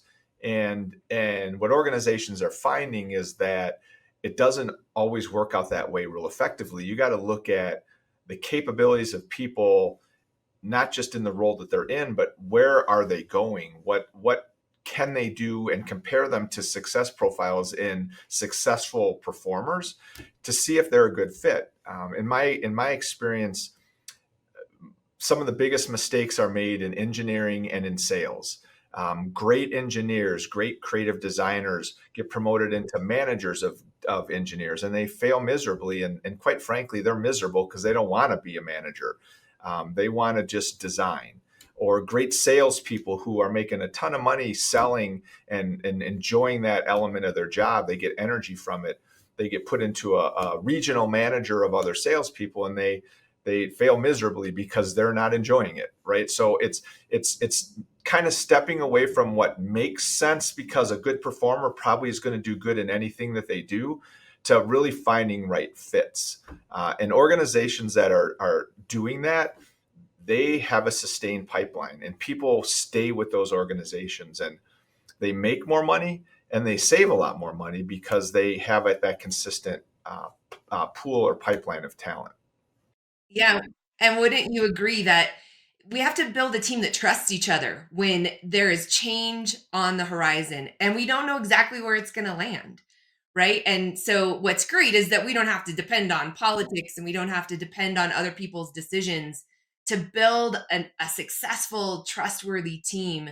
But if we can trust leadership, and if leadership cares about us as team members and proves our value because they know and they understand how we approach work, now we get to draw the best out of people. And Mike, you just made a critical point. It creates longevity. When you have longevity, when you have people in the right roles, now performance automatically goes up. Upskilling, which people are going to have to do today. We've got to get folks to upskill, right? We think about in fixed ops And even on service side, we've got our team members who used to just be able to work with the cars in their hands and they were awesome at it. But now they have to create videos and interact directly with clients to let the clients know what's going on with their car. Not all of them are going to love that or be great at it. So how do we help them grow and upskill in those areas that creates longevity inside the organization? I like that a lot. Cobi, you've been following a lot of what's going on at the Fixed Ops Roundtable, so I'm proud of you. So going back to some of the things that we just talked about as well, and I know this is in your wheelhouse. Cobi, what are some of the common hiring mistakes that you're aware of that dealerships make that slow down the growth? Well, gut feel is the first one. We cannot help as human beings but have a natural bias. And we hire people who are like us, who we have some sort of connection with, and we rarely double check that against data points. And Mike, you can talk to this so well because you had to do this and actually turn around an entire organization's engineering department. Yeah, it's true. I mean, we hire in the likeness of ourselves, right? And if we're not careful, that's where data becomes a great tool to make sure that you're using good factual information to make a hiring decision.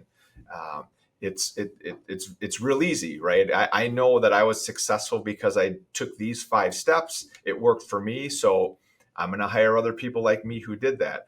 And you lose a lot. You get a lot of groupthink when you do that. You lose a lot of innovation and creativity, and silos start to create because everyone is thinking the same way. So the more inclusive you can be with different perspectives, the more effective you're going to be at servicing the customer and running the business more effectively. You know, Ted and Sarah, you will so appreciate this as well as the audience. I've been doing some research lately about the most successful companies in a world that's changing, the need to be agile and adaptable. And the ones who are coming out on top, and I mean significantly, like outproducing all the other organizations by 57%. So they're like doubling production, are those who have the most diverse workforces. And that doesn't just mean diverse by color of skin, diversity of thought, diversity of gender, diversity of perspective and age and experience. And oftentimes, to go back to your question, Ted, you know, what's the biggest hiring mistake? Well, one, it's that we hire people just like ourselves. And as Mike said, when we start creating those silos in that group think, we lose out on some natural diversity that creates incredible success and the ability to be agile because we've got people who are stronger in certain areas. Now, do not mistake what I'm talking about for DE&I regulations. That is not what we're talking about. We are really talking about the ability to actually achieve that kind of diversity in a much more organic way that your company will thrive because you're getting the right fit for your organization, not just on the basis of diversity. That just naturally comes when we start hiring on data points and we see who can and will do the job. And, you know, experience, it is a false belief. It is a lifestyle that experience equals performance and experience equals fit. That is not always true, right, Mike? That's very true. The other thing I would add, Cobi, on that is that the availability of talent is not what it used to be. The U.S. market is forecasting a significant shortfall of availability of talent by 2030 in the auto dealership and the automotive dealership industry. By the end of this year alone,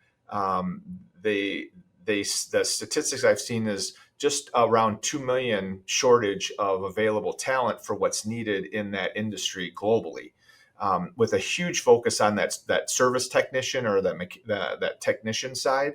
A survey I saw said 89% of dealerships in the U.S. Say that hiring is either somewhat or extremely challenging. And so if it's already hard to do that and you want to bring in tools and processes that help you find the right people, because when you find the right people, they stay, right? And it's not just technical, but it's also cultural fit. So it's a challenge out there, and that just makes it harder for these dealerships that are, everybody's doing 10 different things at one point in time. Now they have this challenge of the availability of the talent. So they got to get it right when they do it. Mike, I'd like to come back to one of the pieces that, is commonly a challenge in dealerships, and it's something that you have a lot of experience with helping businesses with, and that's legacy planning. There's a lot of dealerships that are family owned operations that have multiple generations, that they have either been in the workforce, but also, new talent that's coming up in that workforce. And so I'd love to hear your perspective. How can leaders build a team that grows with the business and not against it? Yeah, that's a great question, Sarah. And first and foremost, it starts with stepping back and really pipeline planning or succession planning, and looking at, what are the needs going to be, not in 2 years, not in 4 years, but in 10, 12 years, right? It's you got to think in double-digit years and start to think about what roles are people best fit for. And this is where assessments come in and planning comes in. What's the best fit? And then you walk back, what are the development things they need to work on to get them ready for that?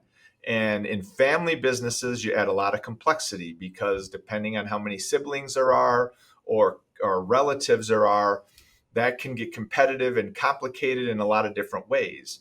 And so the more you can be clear and transparent about that up front, you get people committed to the roles that they really gain energy from, and then you get them focused so that you have a smooth transition. The other thing that you got to make sure you're doing is strengthening communication lines.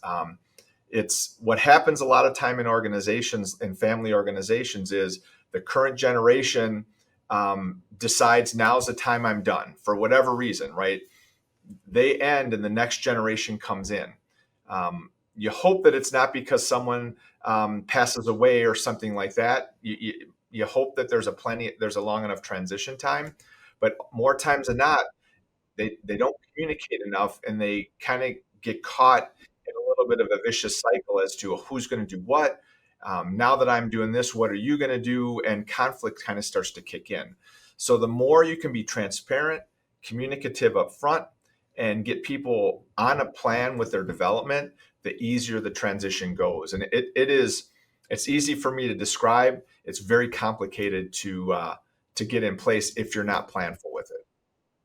So yeah, as we're talking to other leaders, just because it may not be your family that's being legacied the dealership or the auto group, you can still do the exact same process in your department and prepare for any kind of transition that comes, because you can early identify talent and you can recognize who should be mentored today to move into a leadership role when it comes available. So you can be ready at any moment. And that's what we're talking about, is future-proofing the organization so that you're ready for whatever comes.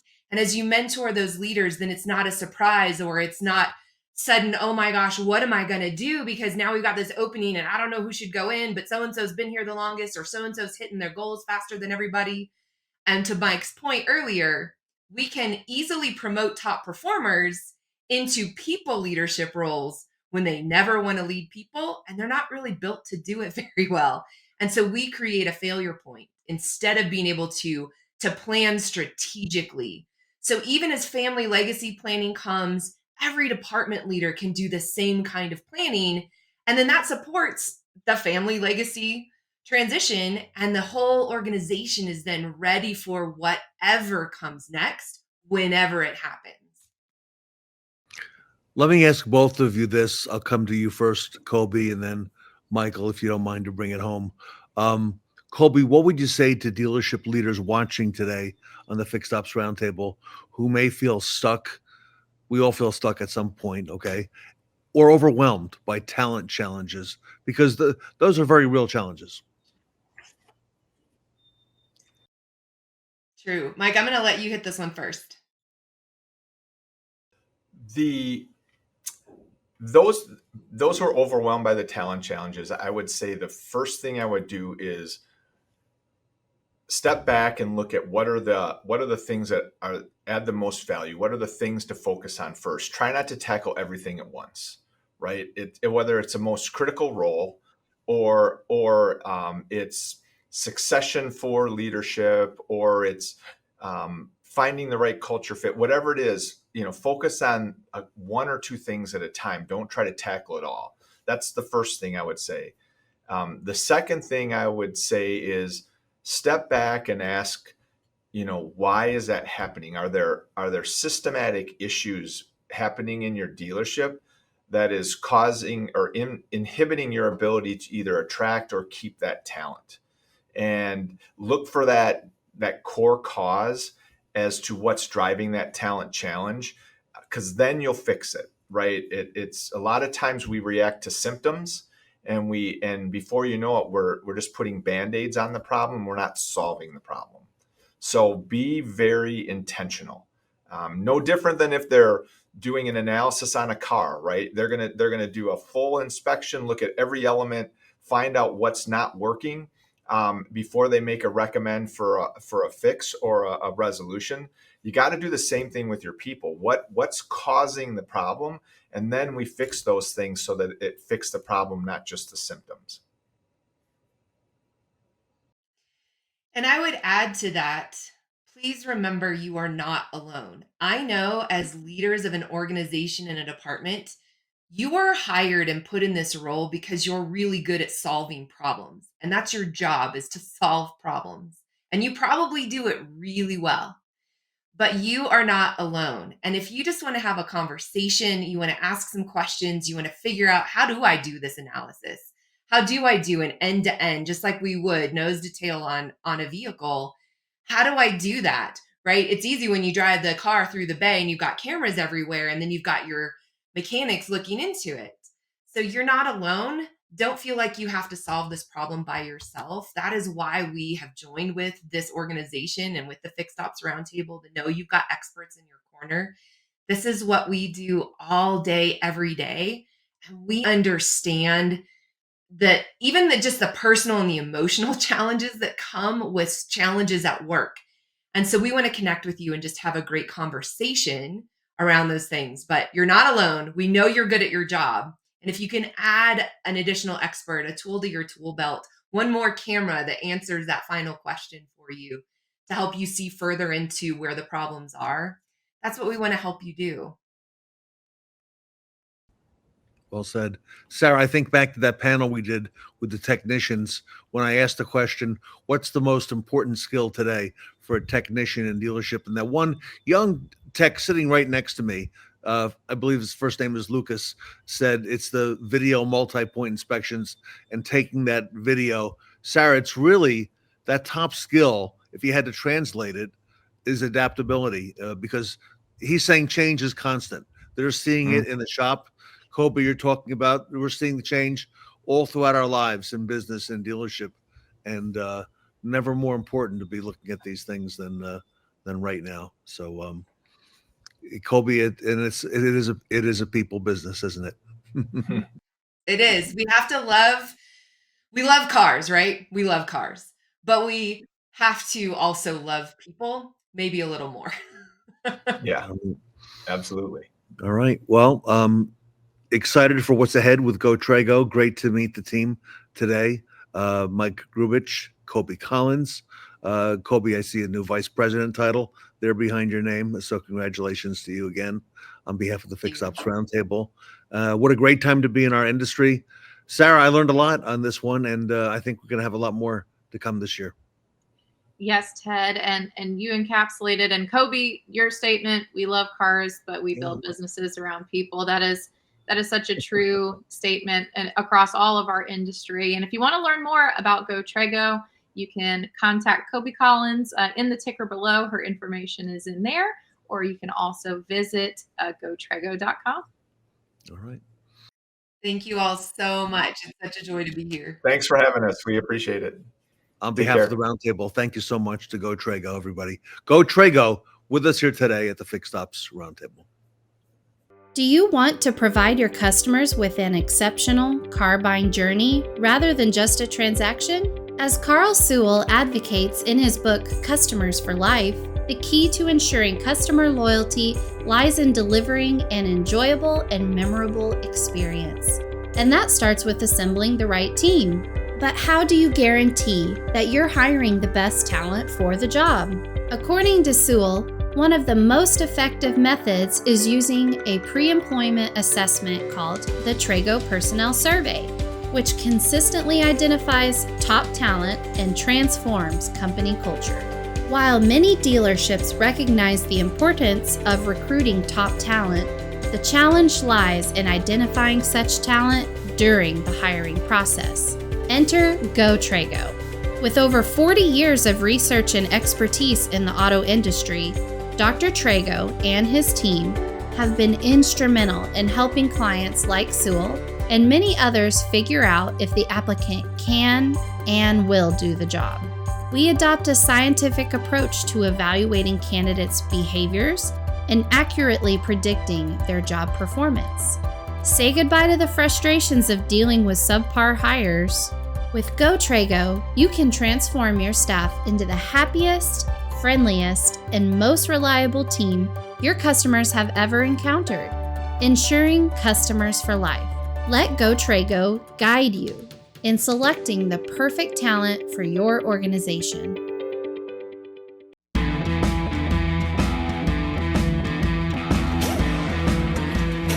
Hi, my name is Rick Daly. Hoist Hanger is a patented lift accessory that allows technicians to remove and reinstall today's heavy wheel and tire combinations. With no need to bend down to pick the wheel up off the ground, back strain is eliminated. We have supplied over 25,000 lifts throughout North America with hoist hangers. Hoist hangers are a quality lift accessory. Increase technician efficiency, eliminate back strain from incorrect lifting of today's heavy wheel and tire combinations. Whether you have in-ground lifts or above-ground lifts, we have a size and application to fit the lifts in your shop.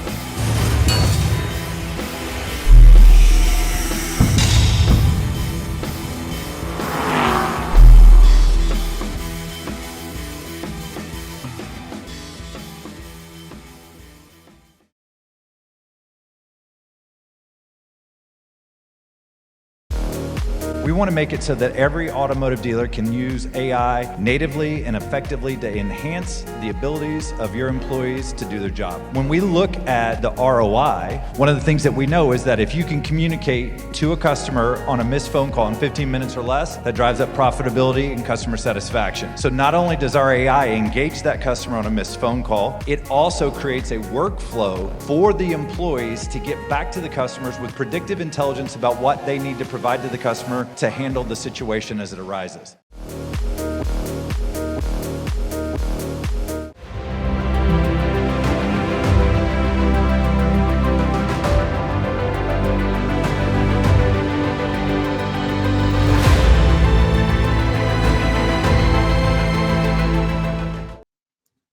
Shoot for the stars with the BL Innovare panel.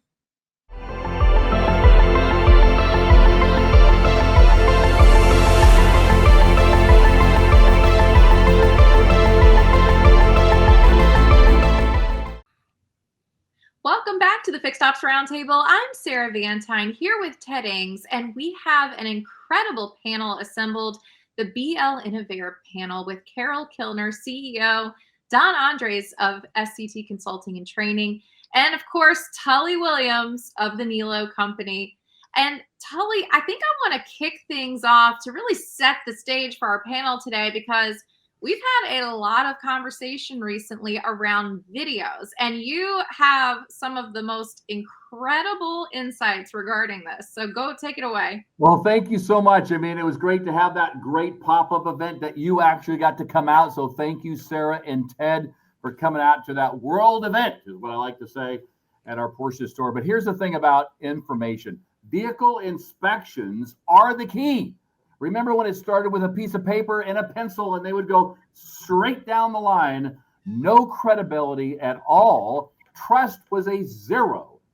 Well, then we come out with electronic inspection. Our good friend Les Silver came out with Inspect, which was a great product to help us get into that electronic piece of the puzzle, and then we can hold people accountable. But the holy grail is when you have that inspection, do you have pictures and video to back that up? When you realize the business that we're in what? Repeat and referral business. And what drives retention is what we're in the game for, is we want to drive that trust. And what happens with trust?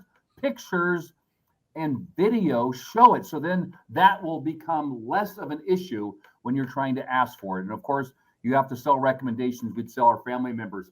But it has to be done every time. It has to be done every RO, and you need to pay the technician to do it.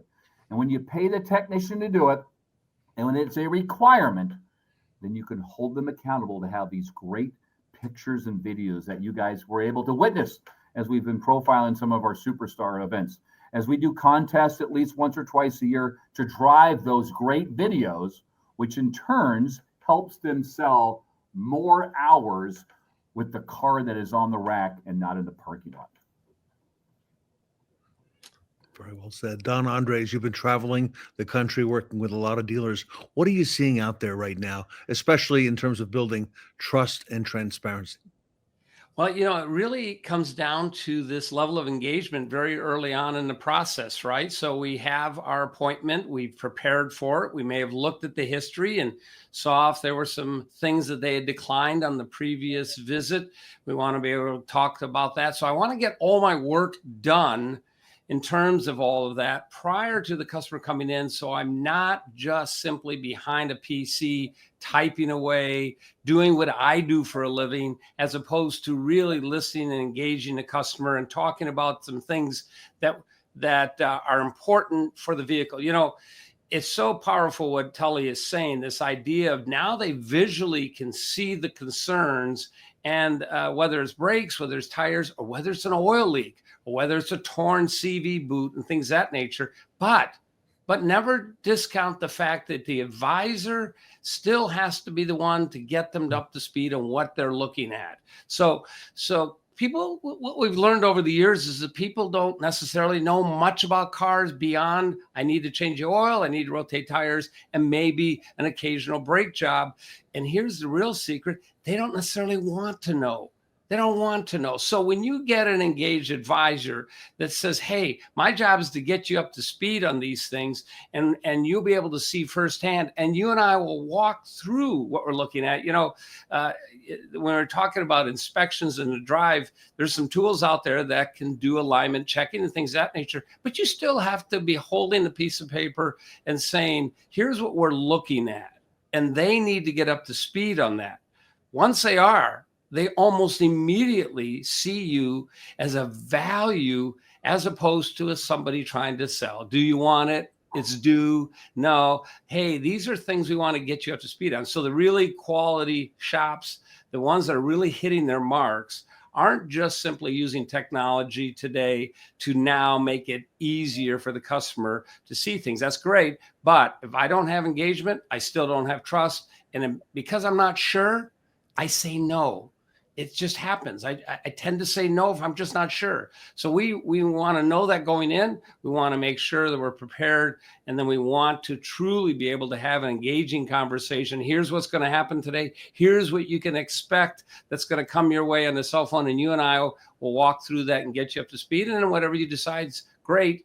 The good news is we have the ability to get these things all accomplished today. Can I add to that? I think that when you look at the quality of inspection, as we're in the repeat referral and retention business, is that if a customer expects this every time and they know that they're going to get a visual inspection, it's one to do the inspection and send it to the customer. But the next thing is that we want the customer to actually look at it. And I think a lot of times we struggle is that, oh, well, I'm doing the process, can't you tell? But the issue is that how do we gauge that? One is that you've got to know if the customer is actually opening it up and looking at the quote, right? And the goal is that that's one area that we massively improved this last year, where we're about 90% look rate of those quality inspections that we're sending out, and the quote is at 99 to 100%. So we lose in about 10%, but that's okay because we're at least getting those interactions. Two is that when they come back, The goal is that they know what happens every time. There should no be any surprises to a regular customer when an inspection is done, unless something breaks. So the goal is that you prep for yellows and you sell on the reds. And I love that Don said is that you don't talk about things that they don't understand. Well, the RO and the doohickey said this. You've got to think that you're talking to your family member. What would you tell your family member? That's how the video should be done. Simple and easy, that a person that you know can understand. Carol, here's where you come in with BL Innovare. You've been very busy in this space. The whole industry is focused and talking about things like trust, transparency, and all these new technologies and the consistency. Bring us up to speed, Carol. What have you and the team been working on since we last got together? Yeah, thank you, Ted. And what we're working on resonates with what you're doing. That's why I'm so excited to be here today. I mean, the last time I was here, we were on the heels of a new product release where we had taken our existing alignment check system, combined it with our bodyguard system so we can capture not only the alignment check, but also that video MPI as the vehicle is coming into the service bay. But what we've really spent a lot of time on since then is focusing on that user interface, the reports, the things that are going to be the advisors are going to use to present to their customers. And I think one of the things my team has really been focusing on, why we've talked to Don Anders and picked his brain on some ideas here, is the customer journey. And for us, the customers are the service departments, the advisors. We need them to be engaged in using the tool so that they can present this information to their customers. So we've really been focused on that aspect of the tool. It's not enough just to put a piece of equipment in there. It's got to be used by the service department in order for them to be happy and pleased with their purchase. Carol, let me follow up. What are you seeing in terms of, what would you say is one of the top, or maybe even the number one reason for the success of this type of technology out in the field? Well, I'm obviously ROI is top of minds for everybody. I mean, in the current climate, there's really no room for mistakes. But I think beyond that, we see it's user engagement. The service writers need to be engaged in this tool. Otherwise, it's another piece of metal and shiny thing sitting in the service lane. So we spend a lot of time understanding the engagement and putting things into our tools so we can understand how the customer is using it or maybe not using it. And our customers are the service advisors, the service managers. So we can reach out as a team and say, hey, I see you haven't been using this. How can I help you? And sometimes it's just a matter of engaging, training, et cetera. We have our global product manager has spent numerous hours one-on-one, whatever the schedule fits for these service advisors, just to give them that one-on-one attention so they understand what the tool is doing for them and providing with the information that they can then pass on to their customers. But number one is engagement of the team. Don, what are you seeing around the country? Because this technology is really becoming more and more prevalent, and Carol's solution is excellent. It really is. There's a lot of great tools out there, and utilized, they all can have success, but there is something about simplicity, right? And I think that Carol's tool is is quintessential simplicity at its best, because that vehicle is just gonna pull on through, and it has the kind of technology not only to capture potential damage on the vehicle. Great, we appreciate that. But in all honesty, what is really happening suspension wise? What is that alignment spec look like? And can I quickly be able to present something like that?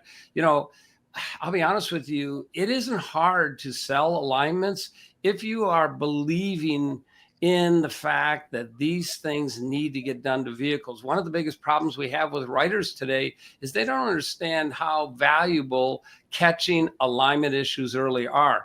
Instead of getting 20, 30,000 miles out of a set of tires, I can get 60 or 70,000 miles out. Why? Because I was able to make that adjustment before the tires wore to a point that even with the adjustment, even rotating them to the back, doesn't stop that bad tire wear from already being established, right? And now I've taken this expense that could have been down the road, and I put it right in front of them. So if you have a writers that truly value information and getting customers to understand these small investments today allow them to have greater length of time with their tires and things of that nature, suddenly You're a trusted, valued advisor. And by the way, why would I go someplace else and hope to get as good of an experience as I'm getting here when I get all this information? I mean, the video that Tully refers to is so powerful. It's unbelievable. And yet today we still have service advisors and technicians in the industry that are not getting the MPI done on the electronic side. And then they introduce in the video, and none of that makes sense because the customers always appreciate if it's presented the right way. Carol, where does this all fit into the MPI process? I've even seen Sarah Van Tyne recently on LinkedIn doing inspections under the vehicles for the MPI. Where does this fit in, Carol? I did see that video, sir. I was quite impressed. I would take those. So our tool is really designed. It's kind of the kickoff at the MPI process. Basically, as soon as they drive through the doors, we're giving that information. So it's available to the service advisor while the customer's in front of them. You don't have to wait till they've gone home and they've got on their busy day and have to look at something after the fact, which, you guys are doing a great job of, getting them to do that. But you have something you could present to them while they're in front of you and share that information. And even if that information is great, we did a quick alignment check today. Everything is good, sir, and continue on. So I think it's just that first part of the MPI process. Tully, your thoughts?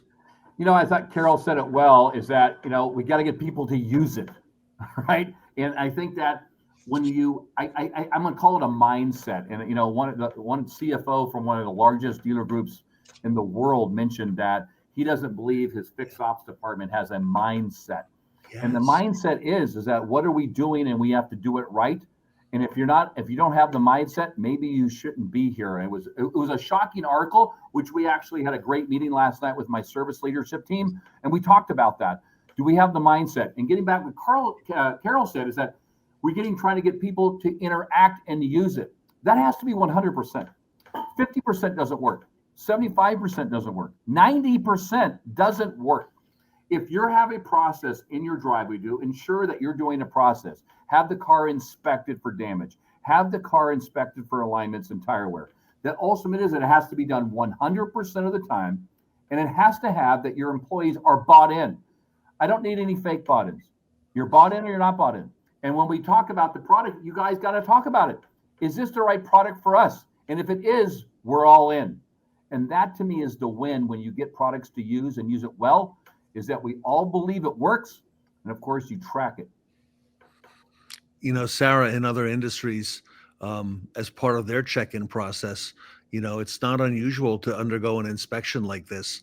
And there's so many different real world occurrences we can point to. But what are your thoughts, Sarah?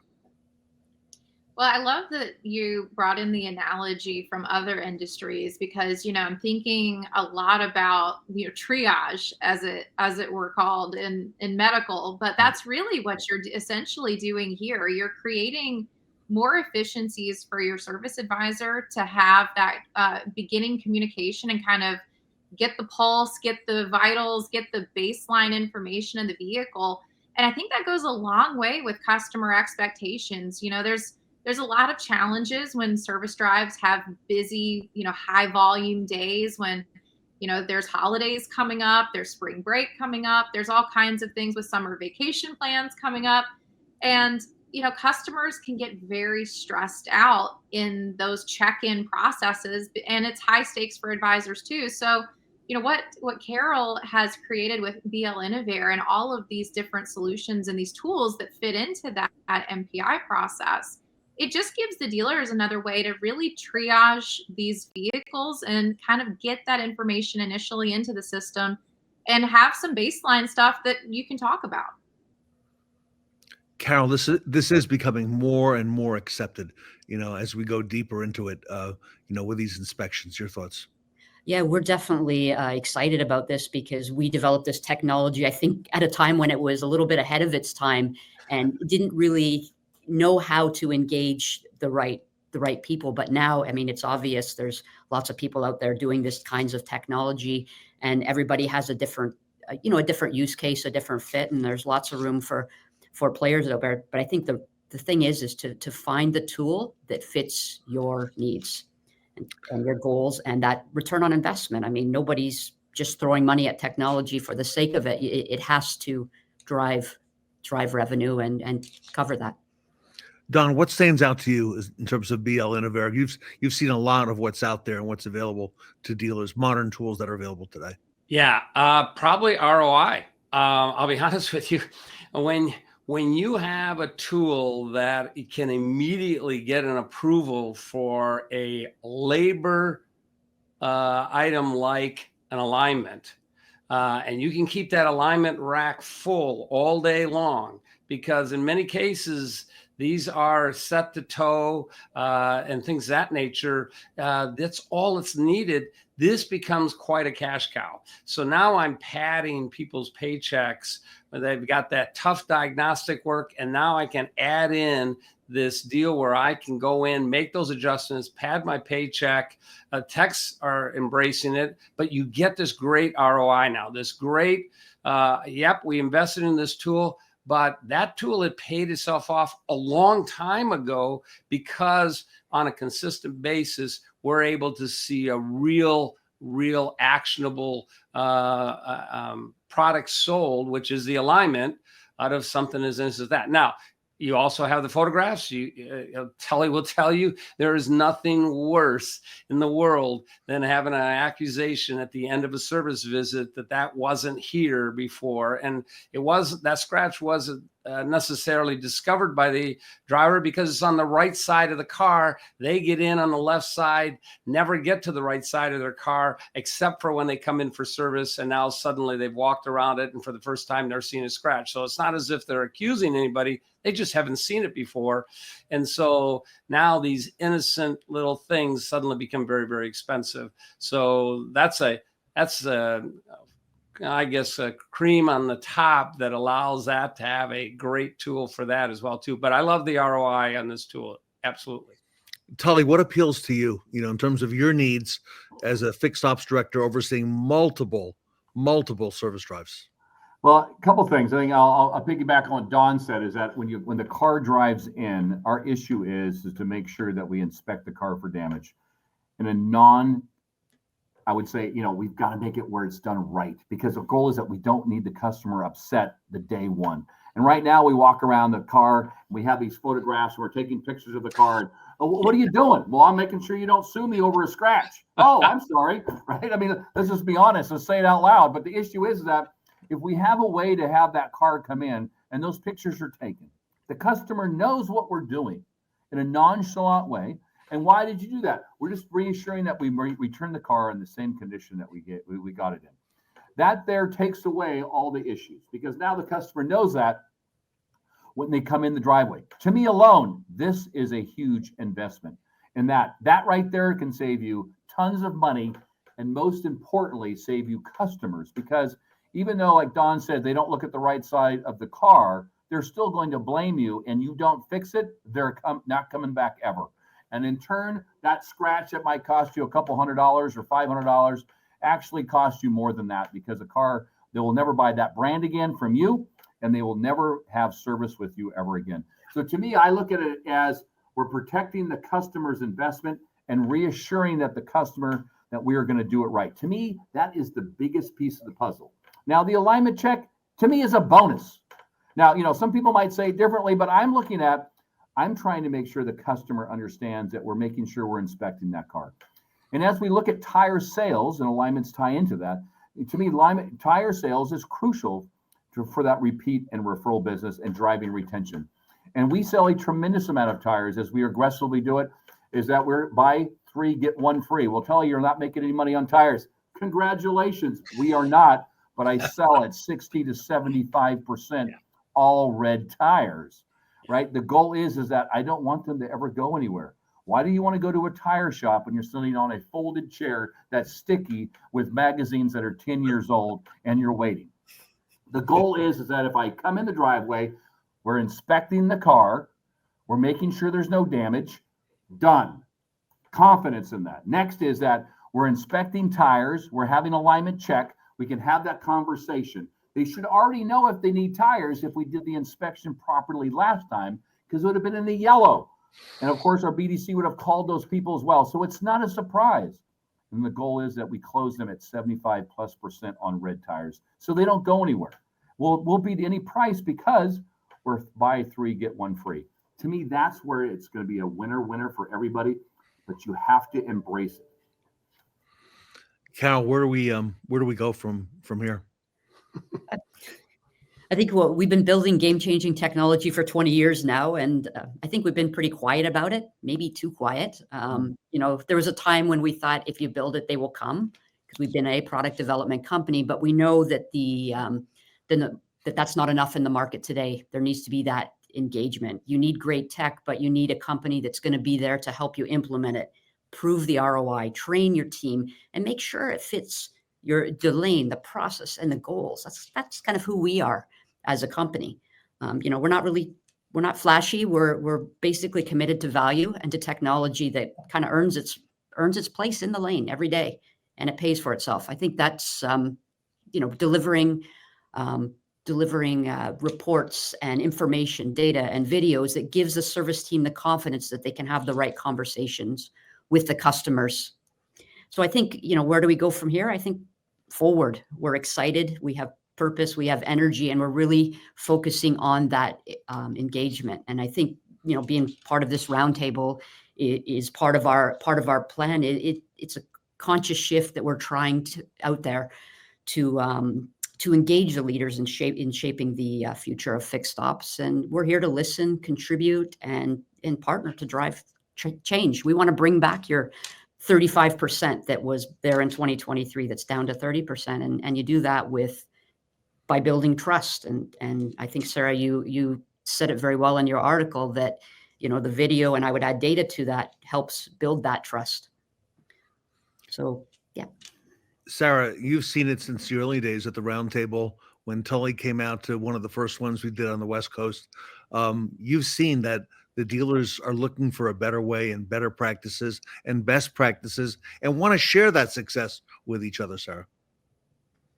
It's been incredible just to see the evolution of our industry. I remember when I first got started in 2009, and, one of the things that I think was so interesting, at least at that time, there was a lot of uncertainty. There was a lot of, economic challenges that some OEMs were facing. And I remember it was so difficult to get information about how to be better. It was, very competitive and very challenging to learn best practices. But today, I love seeing all the evolution of our industry and seeing these conversations happen, like at the Fixed Ops Roundtable, and then of course having experts like Carol, Don, and Tully share all of the wonderful things that they're seeing across the country and across the industry. We have the opportunity to really inspire and create, the next generations of automotive professionals that are getting started or even thinking about a career in the industry. So, Ted, it's exciting to see all of the wonderful things that are coming down the funnel. It is. I'll do a quick lightning round with everybody if I could. Don, I'll start with you. From what you're seeing around the country, technology like BL Innovare, how important is that to have right now? Here we are going into mid-2025, to have that available in terms of transparency and building trust and a modern consumer experience. I'll go to Don, I'll go to Carol and Tully to bring it home. Well, two quick things. One, it's not a brand new product that's working out its bugs. It's a 20-year. There are major players who have used their technology in their products. That's how sophisticated this product happens to be. They are the leader in the industry as far as understanding that. I think that's very important. So that 20 years that Carol keeps alluding to truly is impactful, that it's not glitchy. It's not something that's going to fail or go down. The second thing is Tully is probably the poster child for structure and processes. But if you have structure, what you do is you can see somebody that goes a little left and you can bring them back. One of the biggest problems is that they form bad habits over time. They don't form bad habits from a single incident. They form bad habits over time. And so every time you have structure, you get to see they went a little left, you get to bring them back. And guess what? You stay on track and we're making money. Amen. I like it. Well said. Carol? I think one of the things I can share is we're not here in just North America, but something we're seeing globally is there's some regions we're working with that have a lot more EV adoption, and we've seen them their service revenue and their service appointments have just dropped significantly due to the EV fleet, and they're now trying to find technology to fill those gaps. And so we're seeing a big uptake in those regions, particularly Scandinavian areas where EVs are well ahead of the rest of the world in that regard. And Carol, your product, as just to what you alluded to, you're worldwide. Okay, you've got this in markets all over the world, not just here in North America. We do 18 countries, I think, at last check. So, well, Tully, not too many people can say that. No, not at all. I think are you in to win? Are you in to grow? Are you in for the repeat referral business? Are you trying to drive retention at your dealership? That's what you got to think about as a fixed ops director and as a dealer. Fixed ops is not just the annoying people out there that cause me a lot of problems. Fixed ops is where you can drive your next car sale. Fixed ops is where you drive the future of your dealership.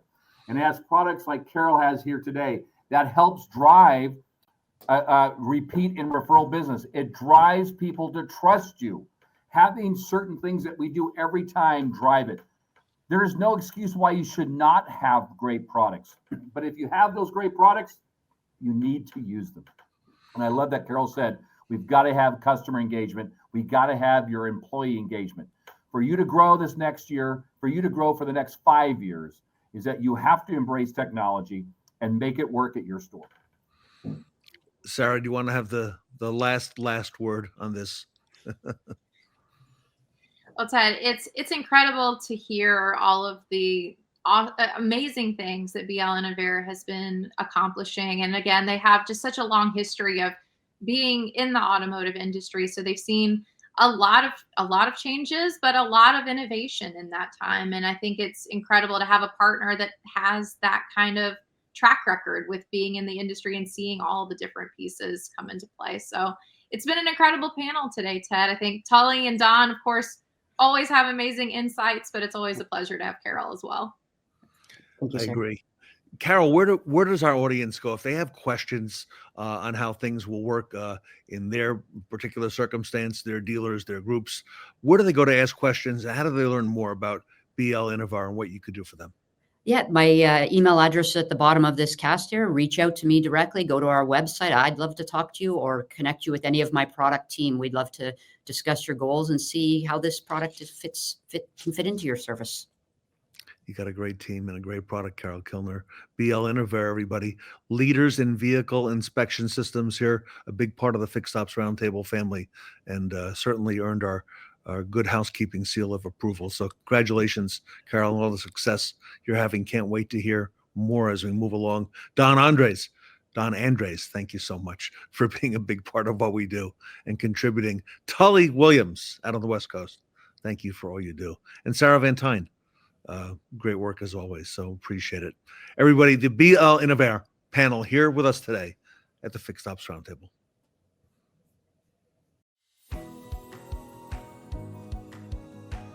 Prior to having the inspection lanes, we were doing 125 or so alignments per month. We're approaching 400 alignments per month now. Quite a return on investment. Most of the time, customers don't even know that their alignment is out. So now we're able to catch it before they start to notice any severe, pull to the left or to the right. And we're able to pick up accurate measures of their tire tread, whether or not the alignment's good or bad. And so it just gives the customer kind of a wondering of, oh, I had no idea. Thank you for telling me. And then go ahead and tell them, it's a quick, easy process. If you'd like us, to get the alignment corrected, we can. Our service lane is well equipped with camera systems all the way around, but when the Coats and the Bodyguard team came in and set up our equipment, it has helped us dramatically in savings as far as individuals saying that we damaged or we scratched their car. So as a new advisor, I could not imagine doing my role today without the inspection lane. Looking at the health report printout that I receive with the ROs, I am able to myself better understand if a vehicle maybe even has bent components before even getting it on and checking it myself on the alignment rack. It definitely has a positive effect on CSI. Customers enjoy knowing that their car is in good condition, and they want to know if it's not. As far as having the inspection lane, is something that we felt very strongly about. We really felt that it was going to be a good investment. It is definitely something that has high gross. I would recommend it to any dealership that wants to make the investment, because you'll get your return probably in about 6 months. Fastline and Bodyguard. Exceptional value as standalone products. Together, they bring you the ultimate solution. Fastline Evo and Fastline Plus. Combining the best of both worlds. The fastest pit change in a Formula One race took 1.80 seconds. At Blink AI, we say challenge accepted as we take your dealership from zero to hero with our platform that's purpose-built to shift the customer experience into high gear. Unlike solutions that promise efficiency with AI chatbots, Blink AI turns your dealership operation into a profit powerhouse. With Blink AI, you get scheduling solutions that work together to increase your bottom line. It's about turning interactions into actions that drive dealership success. We're talking about intelligent phone automation and seamless scheduling that increases appointments without increased overhead, and workflow automation that eliminates service bottlenecks and boosts staff productivity, and a customer campaign solution that proactively engages customers and increases CSI scores. Blink AI, your dealership's #1 pit crew.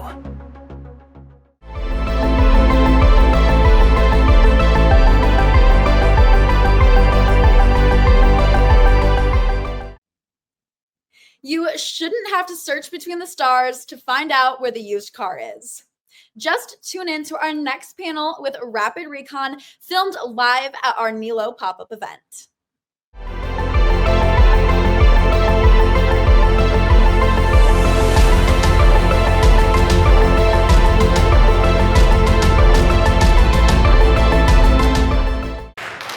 Welcome back to the Fixed Ops Roundtable. I'm Sarah Van here with Ted Aches. We are at the Niello company in Sacramento, California, at their beautiful Porsche dealership. Ted, we have a real treat with this panel today. We do, and what a great topics are. Reconditioning, which is really at the forefront of the industry today. We have some industry leaders here. I want to have everyone on the panel introduce themselves. Jeret, just go down the line, your name, what you do, and how long you've been with Niello. Name is Jeret Williams. I work for the Niello BMW group out in Elk Grove. I've been with the company as of last week, 35 years. Well, so my name is Kevin Nunez. I'm the used car manager for BMW Sacramento and Mini and BMW El Bro. Been with the company about 7 years. My name is Marcos Castro. I've been with the Niello company for going on my 4th year, as me this summer. And we are really fortunate to have some guests here from out of town. Dennis, I'll let you go ahead and introduce yourself. Yeah, I'm Dennis McGinn. I'm started this thing called Rapid Recon back in 2010, and it's turned out to solve some real problems. I'm really pleased to be here with these folks who actually do the work. Awesome. My name is Colin McElhatton, founder of Mobile Dealer Data, and we're an integration partner into the Rapid Recon system. Excellent. I'm Euwart Anderson, the Executive Vice President at Velo, and we have several brands under our umbrella, including Rapid Recon. Well, everybody, Rapid Recon, whom you use here, has expanded beyond its core reconditioning platform. If I could, tell us a little bit more, Jeret, about how you use Rapid, how you use some of the tools, and how they complement your reconditioning at Velo. Rapid, we use it on a daily basis to make sure that we know where the car is at in the process, so that we can turn more cars. And on the service side, it's a little different than on the sales side. We simply want to see cars come into our shop so we can recondition them and then get them back on front line to sell. Because as soon as we sell one, we get another one in that we can recondition. And that's kind of the mantra on the service side. How about on the other side of the sales? So for me, I'm in both the sales and the service side of it, with the approvals of the reconditioning, tracking the vehicle throughout the process, being able to know where the vehicle is at any given time. Very helpful for me, especially since one of my stores is more satellite. So being able to have a pulse on where all my vehicles are at any given time, plus instant approvals on cars, no lag time, no wait for the technician, approve the car, get it through the shop, get it to the front line in 5-6 days. And your perspective? My perspective is Rapid Recon has been an excellent tool for open communication, just full transparency. We've been able to take excuse the language, a boatload of cars and be able to sift through them and know exactly full picture of what each car is going to need. And it's been incredible to be an incredible tool to use and very efficient. Colin, Jeret mentioned knowing where the car is at. Yeah. How important is that in the reconditioning process and to dealers on a daily basis? Yeah, I mean, we hire good people and they want to do work. And if they can't find the car or the key, then they can't do that work and it slows them down. So by providing a location for the car and key, we like to say employees and vendors go get cars versus looking for cars. And it just adds to the efficiency of the whole process. Dennis, how did you come up with this whole thing? Because you seem to have started a real revolution, if you will, in the reconditioning side.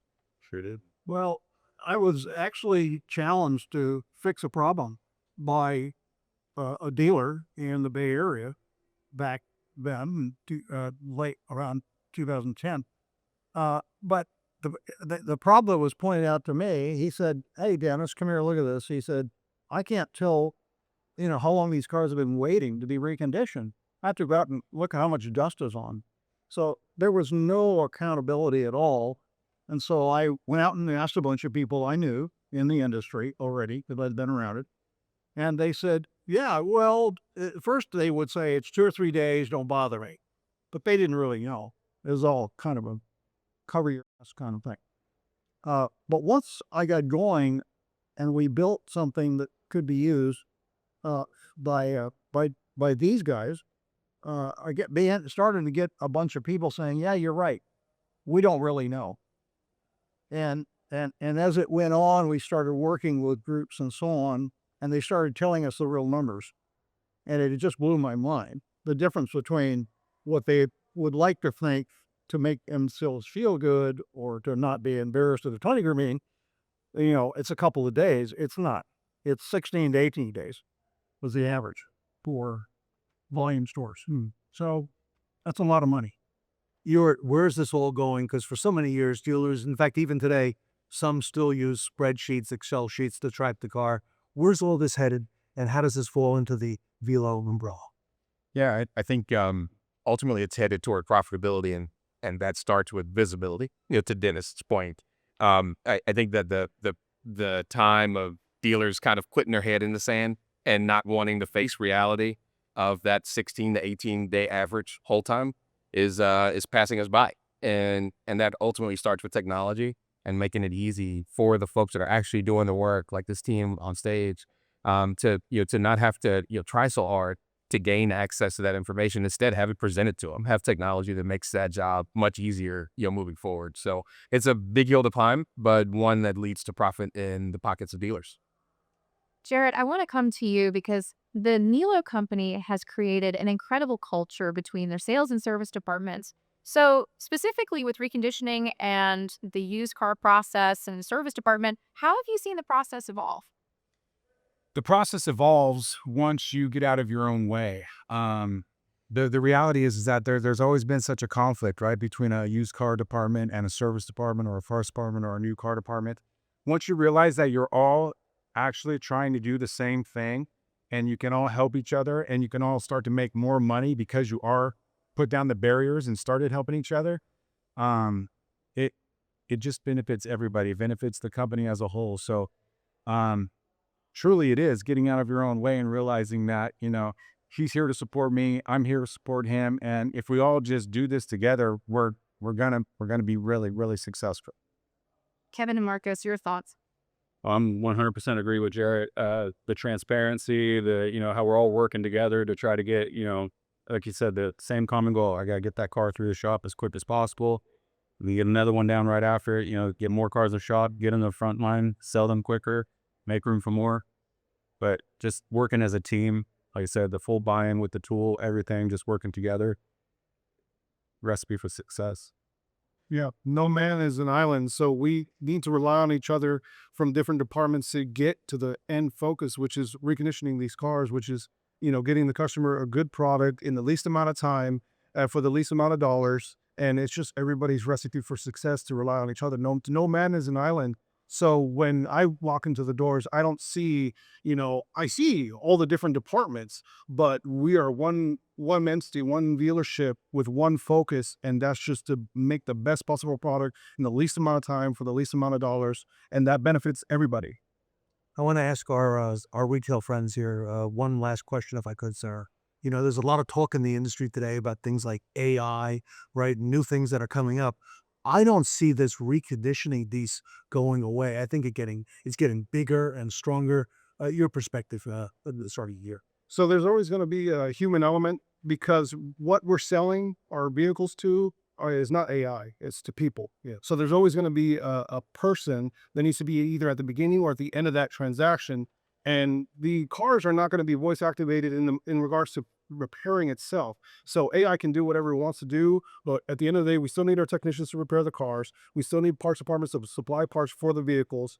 Until we become voice activated repair process, I don't think AI is going to really make much of a dent into our process. It can be a tool to use, but it is not a replacement.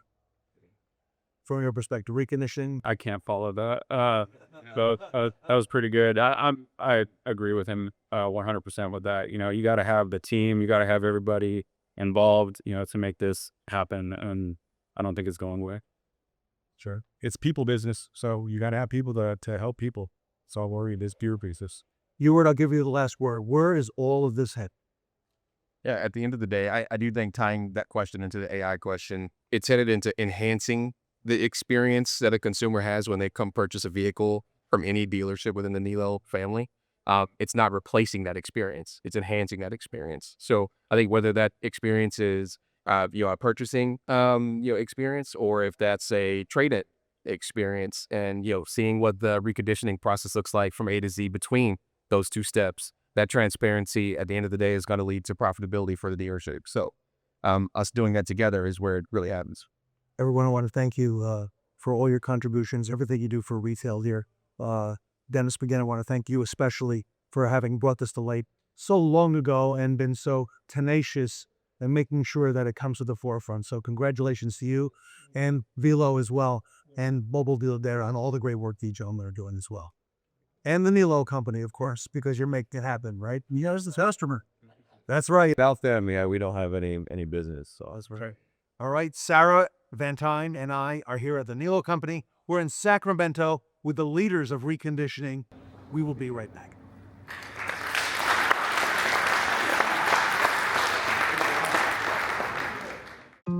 Everybody wants to be part of a bigger story. And to see something like this in such a big industry is a big accomplishment. When I heard about Rapid Recon, I was like, man, that's ahead of its time.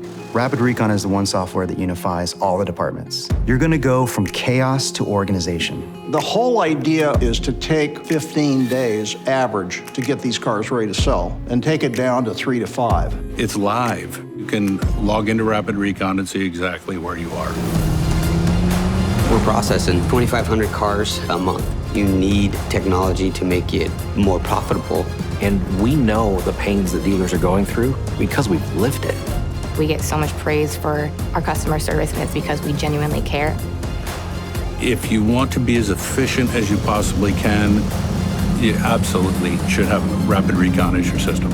We're changing this industry in a way that it's needed to change for a long time.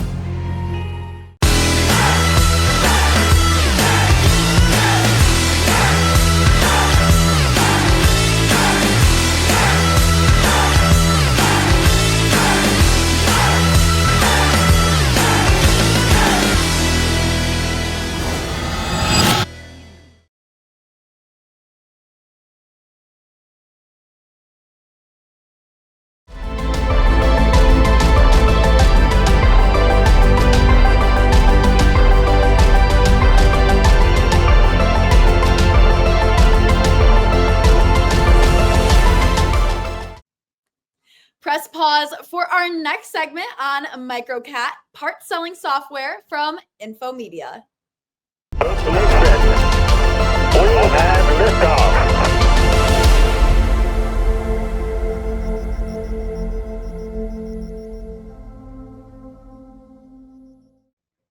Welcome back to the Fixed Ops Roundtable. Thomas Bednarczyk is with us. He is the National Sales Director for Infomedia. They are the makers of Microcat EPC. You'll be seeing and hearing a lot of that here in Fixed Ops. Thomas, welcome to the Fixed Ops Roundtable. Ted, thank you for having me. It's been a journey, and I've always wanted to participate in this event. So thank you very much. Thomas, you're very welcome. It's an honor to have you and Infomedia, big name in the industry. And what a great place to be right now, Fixed Ops, and you are squarely in the middle of Fixed Ops. Tell our audience your background, if you don't mind. Yeah, no, so I've gotten in the car industry in about 2006. Was in it for a while and left. Got back in about 3.5 years ago. I've been with Infomedia now. Come back now as their national sales director. We're building a solid team out here, and we're just having a lot of fun helping dealers become more efficient, selling more parts. I've seen the name Infomedia. Many of us in Fixed Ops are aware of it. You've also got a lot of deep relationships at Infomedia with other partners in the industry. I don't know how much you can tell us about, but tell us what you can. Yeah, no, absolutely, Ted. Great question. Infomedia, we're actually a publicly traded company out of Australia. We have offices in Sydney, Melbourne, Cambridge. We have offices in Detroit and the Atlanta areas here in the States. We have over 220,000 active users in 186 countries globally. We've have deep-rooted partnerships with Ford for over 30 years, Toyota and Lexus 15 years, Stellantis 15 years, Hyundai 15 years. We have a global contract with Nissan as well. So we've been around for quite some time. We're just starting to make some big headways here in the States. Now, you mentioned these thousands of relationships. Are those on the dealer level as well for those manufacturers? Yeah, so that 220,000 number is actual individual users using our software on a daily basis. Wow. And again, for our audience, just to provide some color, it's used primarily in parts. Is that correct? Yep, it's used in the parts department. We have other features as well now that with mobile technicians, we have a tablet version as well now. So the mobile service guys are actually loving our pro version that we have as well. So there's a lot of great users for it. They can use it now back in the bay. So the service tech is not sitting at the parts counter. Everyone can stay where they need to stay to go make that money. You know what I think it's great, Thomas, is that the industry is realizing that parts has not gotten or not received a lot of love in the past. And yet it's really the backbone of the dealership. You can't sell those hours in service without the parts. And while it may not be the most glamorous thing, let me tell you, it's rock solid. Fixed Ops is where it's at. And I don't know if you feel that way, but our audience certainly realizes it. And parts is coming more and more to the forefront. Yeah. Parts and service absorption are just the true backbone and life of the dealership. And the parts guys are just the unknown guys that are out there doing that work every day for them. Infomedia is a big company, okay? I mean, a really big company. I don't know how much you can share with us here today, but yeah, you're not a small kid on the block by any stretch. No, globally we have over 400 employees within our organization. We have about 100 here in the States. We have a suite of other products as well that we do produce, but today we really want to focus on our Microcat EPC parts catalog. It wasn't that long ago that parts catalogs were literally that, okay? There was a lot of paper, they were available and then they became, be outdated and replaced. Tell us what's happening with Microcat EPC and that parts catalog. Yeah, the data nowadays, we are all completely cloud-based, so everything is up in the cloud. It gets updated as frequently as the OEM send us the data that is provided to us. So super sessions are always included. which is a huge piece that the dealerships really need to know about, is that super session piece for sure. Who uses this at the dealership level? Mostly the parts counter guys do. They'll come in, they'll look it up. They'll either take an inbound phone call or from a multi-point inspection, filling out the parts that are needed for the certain jobs that are there. And you mentioned things like mobile service. Tell us a little bit how that applies, because that's really growing. It's a big point of contention now in the industry. We want to make convenience available to the customer. Go to the customer, make it easy for them. Tell us the fit there with mobile. So where that could be very helpful is that, like, someone's going for a mobile oil change, the technician notices that there's a few other things that need to get fixed on it. So the technician can actually open up Microcat Pro and actually scan the barcode of the VIN, and it'll actually pull up the exact vehicle specs and information, and then they can go searching for the parts that they need from there to help recommend other repairs, instead of trying to take some pictures, going back and forth to the parts department saying, hey, I need this, I need that. It just gives the technician a little more ability to get their job done faster. All this done remotely. Yep. That's got to give also that mobile technician and the staff a lot of confidence, knowing that all this is available to them. This was never like that. We never had this before, Thomas. No, and this is a fairly new feature that's come out with us lately, and like through the times of COVID and then the mobile service, and that has taken off really well. It's really taken good advantage for the mobile service dealers. Take us a little deeper, okay, for our audience, fixed ops directors, dealers who are watching, service and parts counter people. Take us through the different types of customer service, if you will, that you provide there at Infomedia through Microcat. Yeah, as far as the initial onboarding of our customers, we have a support team reach out to the individual dealer itself. They introduce themselves, then they get connected to each one of the individual users, and then we actually connect to their computers and actually get the DMS connection. So as those part lists are created and those orders are created, we actually can take the order and actually push it into their DMS. We have support that goes 7 to 7 every day. There's a chat option. There's if you inbound call, all of our inbound calls are answered within 3 minutes. They're all local sourced people that are employees of ours. They're just come from the parts industry from the past. So they just understand how the dealerships work, and they really, enjoy interacting with us. You mentioned all the relationships Infomedia has. You mentioned a number of OEMs. Are these OEM parts as well, okay, that we're talking about here? Yes, it is exclusively all OEM parts. Okay. In the last 6 weeks or so, there's been a lot of things in the news about tariffs, changes in the industry, how that's going to affect the new car market, the used car market. Dealers are going to the auction and stocking up on used cars, which are going up in value. Consumers, I think at the end of March it was, Thomas, ran out and bought a lot of vehicles, before some of these deadlines came. And some of the deadlines came and went and just got moved. And really, there's a lot of uncertainty in the industry in terms of that. But I'm seeing that a lot of those things also apply to non-OEM parts, parts that come from aftermarket companies. I don't know if you want to elaborate on that, but, the OEM business is certainly its own world. Yes, for sure, without a doubt. We mostly just work in that OEM space. And then in the course of the conversations over these last 6 weeks, some of the dealers have been like, they care about it. And then some of them are like, we'll figure it out once something actually comes down the line. Because, there's the unknowns, like you said, like it was here and then all of a sudden the line disappeared. Yeah. Again, a lot of what we've seen, there's been some clickbait, as well as what's out there. So the one good thing about our industry, Thomas, is that, it's very resilient, and the dealers always find a way, and they find a way to get better. And from what I understand with Microcat, you're really making the dealer a lot more efficient with what they have. Is that correct? Yes, no, absolutely. We have a bunch of different features within Microcat EPC that just makes things easier, especially for a new parts person that doesn't know this, that's new to the industry.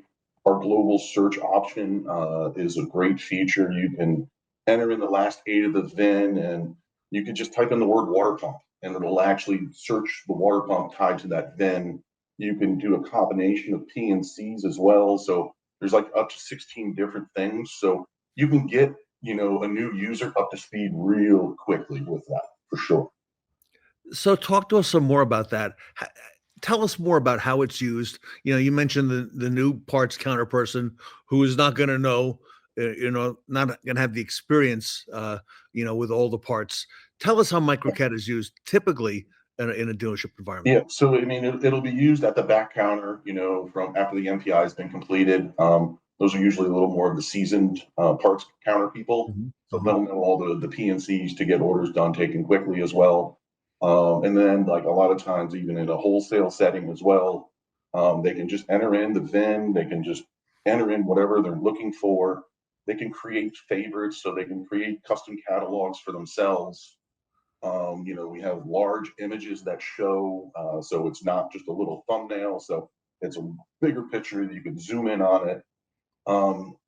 Multiple jobs. So if I'm talking to you, Ted, and you're asking for a quote, and then you're like, I don't know, let me think about it, and I'll call you back. That your current quote will stay in the active job role, and then you can call back, and then I can just look at that vehicle as well. So it'll show an image, and we can just pick up the conversation right where you and I left off. So if I was looking at those clips, for the windshield, where we're going to go right back to it. We're not going to start back to the beginning and there. So there's this breadcrumb that just gets left behind to make it just efficient for them. So, it's not like, I'm guilty of it. I have about 15, 20 tabs open on my browser.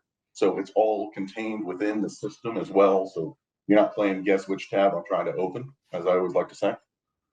It's a brave new world with parts, Thomas, because years ago, customers would come to the front counter. They would come in person. They would call. Today, a lot of this is done online when they contact the dealership.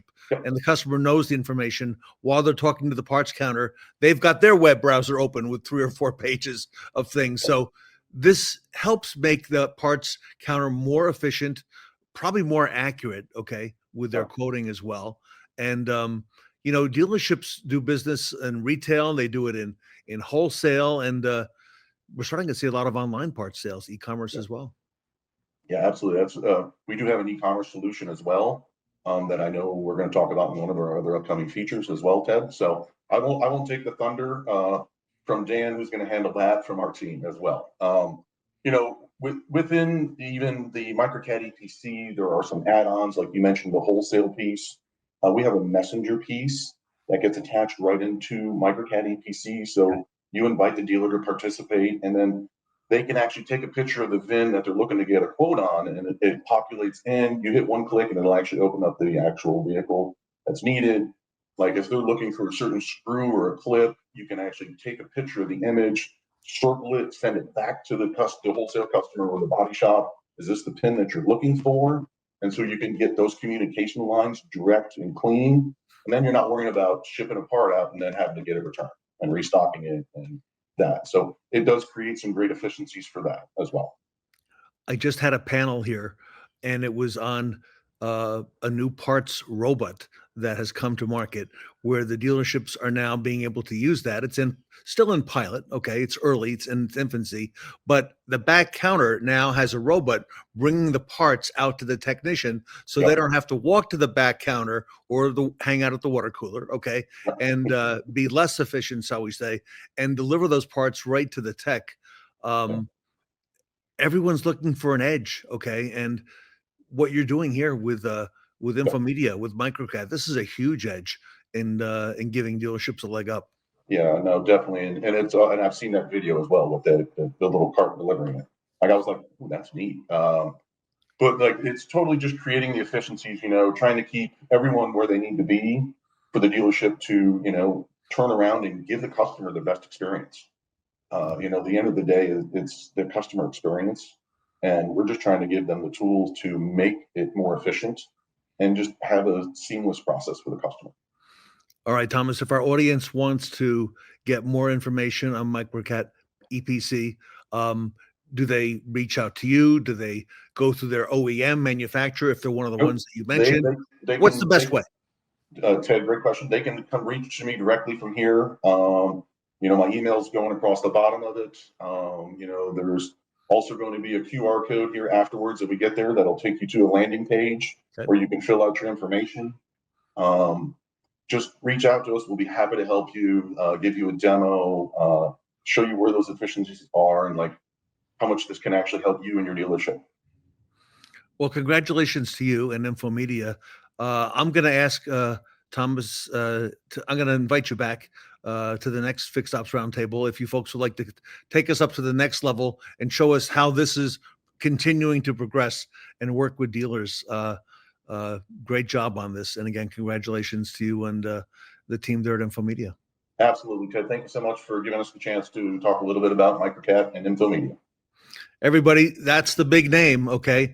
Infomedia, they are the makers of Microcat EPC. Thomas Bednarczyk, he's the National Sales Director, with us here today on the Fixed Ops Roundtable. Time is money, and wasting it waiting in line for parts or searching for information, that's a cost you don't need. But there's another way. Microcat EPC makes every parts search faster, more efficient, and more accurate. It's the parts catalog built from VIN-specific OEM data, so you always get the right part, first time, every time. And it's more than just parts. Microcat EPC also gives you access to service, repair, and fluid data, all in one place. It's fully integrated with your DMS, so orders are processed instantly. And with automatic OEM updates, you're always working with the latest information and pricing. Why wait in line when you can keep moving? Available anytime, anywhere, on any device. Microcat EPC keeps you ahead of the game. Work faster, work smarter, because time is money. Microcat EPC, driven by data and built to keep you ahead.